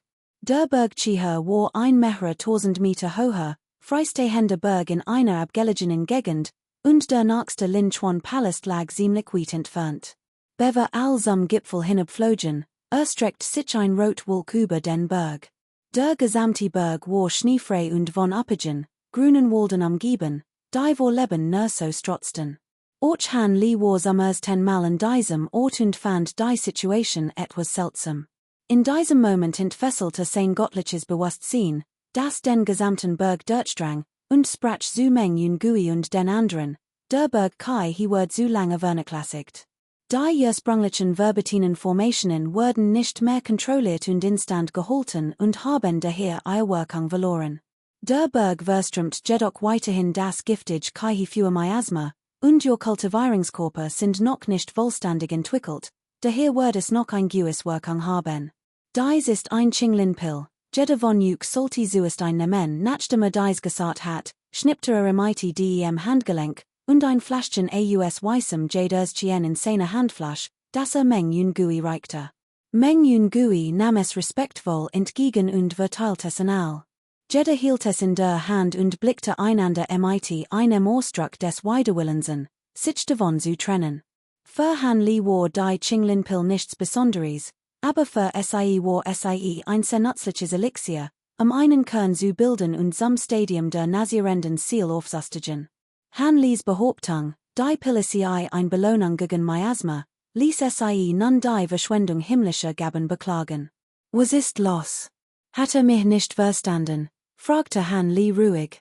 Senior, bitte verzeiht uns Mengyun Gui schluckt als erste die Pill. Die anderen folgten sofort. Seid erst in der Phase der Fundamentlegung, brocht SIE nicht. Der Feuergeist jade dient dazu, Miasma zu vertrieben, daher wurde von diesem für Miasma nicht beeinträchtigt, sagt Han Li zu Meng Chen, die ebenfalls die Pill nehmen wollte. Die junge Frau nickte und verstaut die Pill. Merkt euch, solange ihr Pflichten in Zukunft Gott erfüllt, wird ich euch nicht schlecht behandeln. Geht zurück und reinigt zuerst die Hohlenbehausung. Folgen Mengyun Guis Anweisungen. Ich heb noch einiges zu erledigen. Han Li gab daraufhin die Anweisungen. Jawohl, Sir, riefen alle im Chair und stiegen gemeinsam zum Gipfel des Chihaiberges hinab. Han Li sah dies und flog all ein zum Linchuan Palast. Der Garten der Bestiensamung ist ju long daus Spezialgebiet für die Aufzucht und Samung dämonischer Bestien und erstreckt sich über ein riesiges Gebiet. Der Palast der Bestiensamung im Zentrum des Gebirgstalls dient als Empfangsschau, und das umliegende Gebiet, das sich über 100.000 von Quadratkilometern erstreckt, steht unter seiner Kontrolle. Die Gebiet weisen unterschiedlich topografisch Merkmal auf, hochaufragend Berge, Großsumpfer in dichten Walden, Fügt Gebiet und more. Dies einzigartige Topographie ist mit Sicherheit nicht natürlich in Ursprungs. Der Großteil wird von ju Longdau eigens gestaltet und mit streng verbatinen Formationen bedeckt, wodurch SIE in unterschiedlich Großbereich unterteilt werden. Selbst tagsüber ist das schimmernd Licht der verbatinen Formationen in verschiedenen Farben deutlich sichtbar. Jeder Bereich beherbergt ein unterschiedlich Anzahl von Geisterbestien. Die manch der Sektor, die in der Kontrolle und Samung von Geisterbestien bewandert sind, verwalten den Geisterbestien Samgarten. Dies Geisterbestien besitzen in der Regel besondere Fähigkeiten und dienen als Ersatz für Begleiter oder Wächter des Hauses. Einige verfügen sogar über speziell übernatürliche Kräfte, mit denen SIE Feinde aufspüren, gefährliche Gebiete können oder sogar bei der Abwehr von Gegnern helfen können. Aus diesem Grund meierten will Jünger der Sekte hier vorübergehend ein Geisterbestie, wenn SIE auf Missionen gehen. Nur wenig all Test des inneren Ordens und war Jünger sind dazu berechtigt, SIE dauerhaft zu behalten. Im Tal nahe der Geisterbestien Halle befand sich ein Wohlübertragungspavillon, in dem Regstreben herrschte. Nachdem Han Li den Wohlübertragungspavillon verlassen hat, blickte sich bevor das Tal betrat. Im Tal lag ein großer, feiner Hof mit mehreren hohen Gebäuden an einer Seite. In der mit der Haupttal hing ein Schild MIT den drei großen Schriftzeichen Geisterbestien Samgarten. Altere Brüder, Sider Higher, Geisterbestien zu Meierten. Kaum hat Han Lee das Tal betreten, kam ihm ein junger Mann in einem grauen Gewand entgegen. MIT seinem Run den Gesicht, den großen Ohren und den scharfsinnigen Augen wirkte intelligent und geistreich. Han Lee sagte daraufhin sein Abzeichen. Also seid es, Altister. Ich bitterem Verzeihung für mein Respektlosigkeit, der young man MIT dem Run den Gesicht erschrak und entschuldigt sich hastig. Ich wollte gerade mein holen Behausung öffnen und bin hierher hergekommen, mir ein Schutzgeistier auszusuchen. Han Lee winkte MIT dem Armel und sagt, Gemäß den Regeln des Ordens erhalten all Test des inneren Ordens kein Verdienstpunkte, wenn sie zum ersten Mal ein Schutzgeistier erhalten. Ich bitte um Verzeihung, Altister, und erlaub mir, your Identität zu sehen. Der young man MIT dem Run den Gesicht wirkte betrübt und verbüht sich. Han Lee sagt nicht viel und sagte ihm sein Abzeichen. Der rundsichtige young man entschuldigt sich, dreht die Hand zog ein grünes Jadezepter hervor, murmelt rasch einige Beschworungen und richtet es dann auf das Amulett. Ein grüner Lichtblitz ging vom Jadezepter aus und verdiktet sich zu einem kleinen Lichtfleck, etwas so groß wie ein Waschbecken. Also, es ist Altister Lee, konnt ein Geistertier aus dem Tierbandigungsgarten aussehen. Bitte folgt mir, der rundsichtige young man gab Han Lee respektvoll das Amulett zurück und ging voran. Dieser Tierbandigungsgarten ist so riesig, es wird unzählig Stunden dauern, in vollständig zu erkunden. Gibt es eine andere Möglichkeit, in zu durchsuchen? Fragte Han Lee und blickte sich J.A. Altister Lee, bitte folgt mir, antwortet der rundsichtige young man sofort und führte Han Lee in ein groß Halle.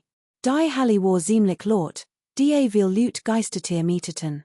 Der young man führte ihn in einen ruhigen Raum und holt zwei Jadebücher hervor. Dieser Garten der Bestiensammlung ist in zwei Bereiche unterteilt, den äußeren und den inneren. Im äußeren Bereich leben über 16.300 Arten von Geisterbestien, im inneren 1.800, die all in diesen beiden Jadebüchern verzeichnet sind, erklärt der young man MIT dem Run den Gesicht. Han Lees Gesichtsausdruck blieb unverändert, als das Jadebuch entgegennahm und sich darin vertiefte. Die Geisterbestien gehorten vielen Arten, von Vogeln und Tieren bis hin zu seltsamen Vieschen und Insekten.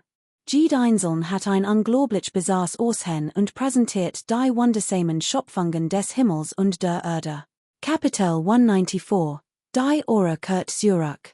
Übersetzer, Doc Hon. Lektorat, Pham Nan Tong Übersetzungsteam.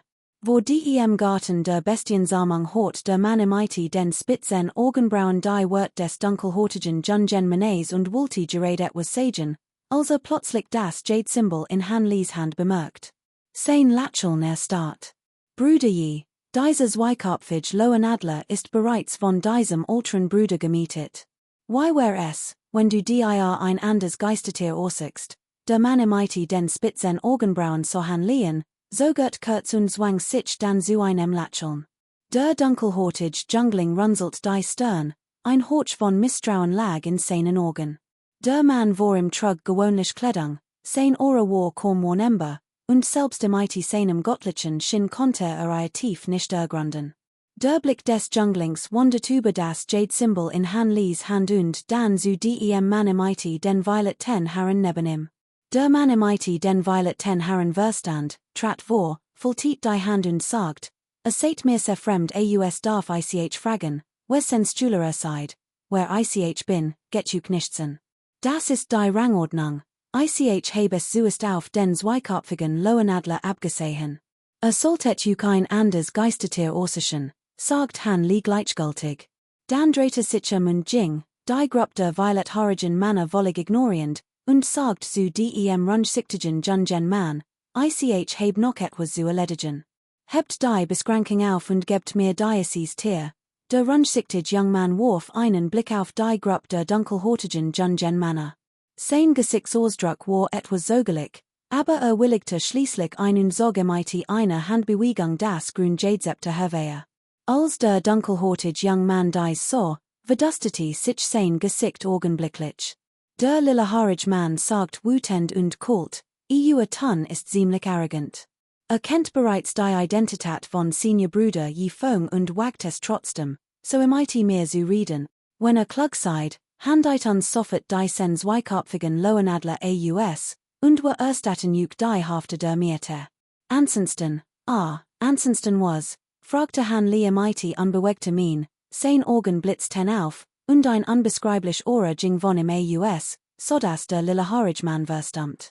Hat sein Aura zurückgehalten, kein Aufmerksamkeit zu erregen, schließlich wird ein new aufgetochte wahre Unsterblicher leicht auf sie hinerregen. Doch es schien, als sie Verschleierung nicht unbedingt von Vorteil und konnte sogar unnötig Problem verursachen. Han Lees Hers regte sich leicht, und machte einen Schritt nach vorn. Boom! Ein furchtregender spiritueller Druck ging von im aus, die Luft vibriert heftig und erzut sichtbar Wellen, die je Fong und sein Grupp umhalten. Die Kultivierenden im Integration Stadium, die in zuvor verspottet hatten, starten augenblicklich vor Angst. Der überwältigend spirituell Druck zwang sie, Dutzend Meter zurückzuweichen, unfähig, standzuhalten. Die Augen des Mannes mit den violeten Herren blitzten golden auf, und beschwor ein goldens Jade-Rui-Artefakt herauf, das ein golden Barrier seinen gesamten Körper errichtet, doch muss dennoch 7 Meter zurückweichen. Act Jong, etwa 30 Meter, reichten kaum aus, standzuhalten. Der Gelbe Riss vibriert heftig.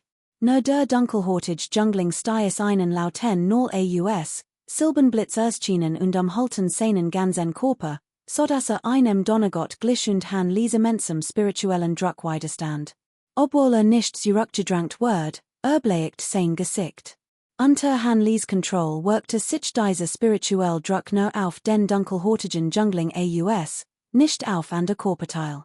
Der zweikopfige Lohenadler ist ein Dämonenwesen, das extrem feindlich auf spirituelle Energie reagiert. Als es die furchtregend Aura von Han Lee spürte, weiteten sich sein Augen vor Angst, und sein massiger Körper stürzte vom Himmel herab und warf sich sittend zu Boden. In diesem Moment stockte Han Lees Hers. Beim Anblick des dunkelhortigen Junglings huschte ein Horch von Freude über sein Gesicht. Des sen Aura trug ein Spur der Aura des dauersten Meisters Sierren sich, wenn Orchner schwach. Han Lee atmet tief durch, sein Gesichtsausdruck normalisiert sich augenblicklich, und der immens spirituell Druck, Kapitel 195, die Führerräder erscheint. Übersetzer, Doc Hon. Lektorat, Pham Nan Tong Übersetzungsteam. Yi Fong nurste mit den Sahnen, als dies so. Sein sen Finger drehten sich rasend schnell zu einem Handzeichen und santen unaufhörlich zwei silbern Lichtstrahlen aus, die sich zu einer Blitzkugel vereinten. Zahlreich Blitzschlangen außerhalb der silbernen Blitzkugel regten sich, und die Kugel schwoll noch weiter. Das blendend Silberlicht überstrahlt langsam den Glanz des riesigen Schwerts. Dem Inneren der Blitzkugel schossen gewaltig silbern Blitz hervor, wie die Klauen eines Dämons, und drohten, Han Lee zu zerreißen. Tatsächlich, murmelt Han Lee vor sich hin und schien sich gerade erst wieder gefasst zu haben. Sein linken Finger bewegten sich unaufhörlich, und der zweifarbig, violet-silbern Blitz auf dem riesigen Schwert erstrahlt plötzlich hell und stiess einen durchdringenden Schrei aus das Blitzriesenschwert schwoll augenblicklich auf sein ursprünglich großen und entfesselt einen himmelhohen Ausbruch zweifarbigen elektrischen Lichts, der den gewaltigen Blitzball sofort ablockt und im die Oberhand zurückgab. Yi Fongs Gesichtsausdruck veranderte sich schlagartig. Bevor reagieren konnte, erstrahlt das Blitzriesenschwert erneut in hellem Licht, und die Blitzrunen auf seiner Oberfläche vergrößerten sich rasch. Das zuvor etwas trüb Schwert wird nun klar und extrem stark orangingen von im aus, wie Schwertenergie, die von oben herabsourst. Schwaps. Der silbern Blitzball wird vom Blitzriesenschwert in zwei Haften gespalten, wodurch der mittlere Teil sichtbar wird. Es war ein silbern Kugel, die nun blendend Blitz ausstrahlt. Das Blitzriesenschwert traf die Kugel präzis und zerschmetterte erneut die sie umgebenden Blitz.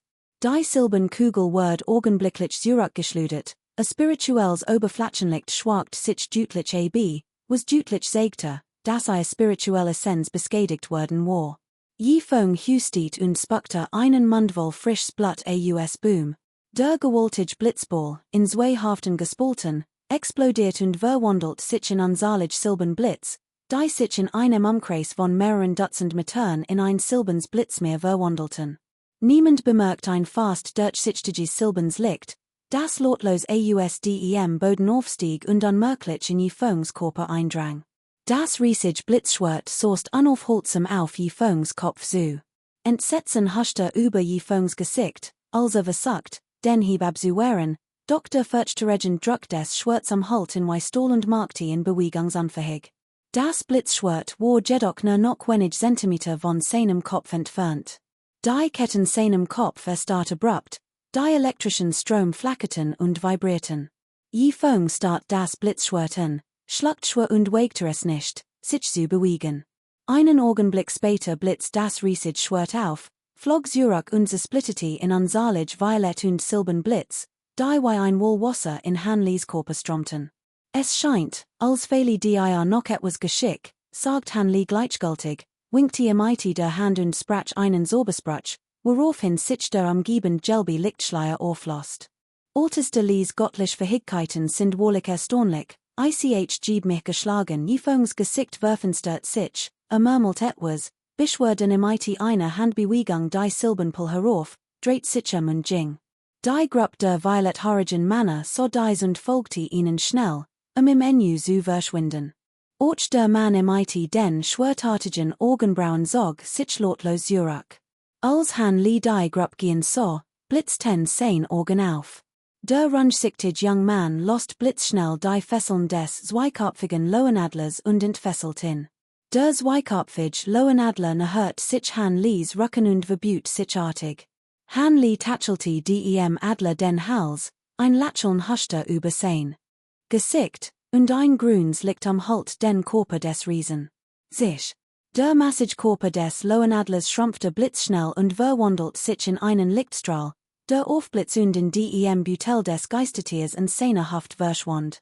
Alteste Lee, besitzt gewaltig jubenatlich Krafter, aber ich heb gehört, das alteste Monsieur, Meister Je Fong, ein wahrer Unsterblicher ist, der einsten der wohl zum Weisdaumeister teilnahm. Seid dennoch vorsichtig, flüstert der young man mighty dem runden Gesicht man end. Was wisst sonst noch über diesen Je Fong? Hanlap dacht einen Moment nach und fragte dann, ich bin noch nicht länger ein Stühler des Ju Long Dao, daher weiß ich nicht viel über den älteren Bruder Je Fong. Ich heb jedoch gehört, dass früher nur durchschnittliches Talent besaß, ein unbedeutender inneres Schüler war. Doch vor 300 Jahren erlernte auf unerklärlich Weise ein Reihe extrem mächtiger Blitztechniken, und sein Kultivierung steigert sich schlagartig. Damals erwarb sich den Respekt von altestem Monsieur und ist nun ein herausragend Persönlichkeit unter den inneren Schulen. Seitdem hat sich sein Ruf im Julong Dao weit verbreitet, der young man mighty dem runden Gesicht dacht einen Moment nach und sagt, aha, Hanley nickte leicht, sein Augen huschten über sein Gesicht, war in Gedanken versunken. Der young man mighty dem runden Gesicht stand schweigend den Ben und wagte es nicht, in zu storen.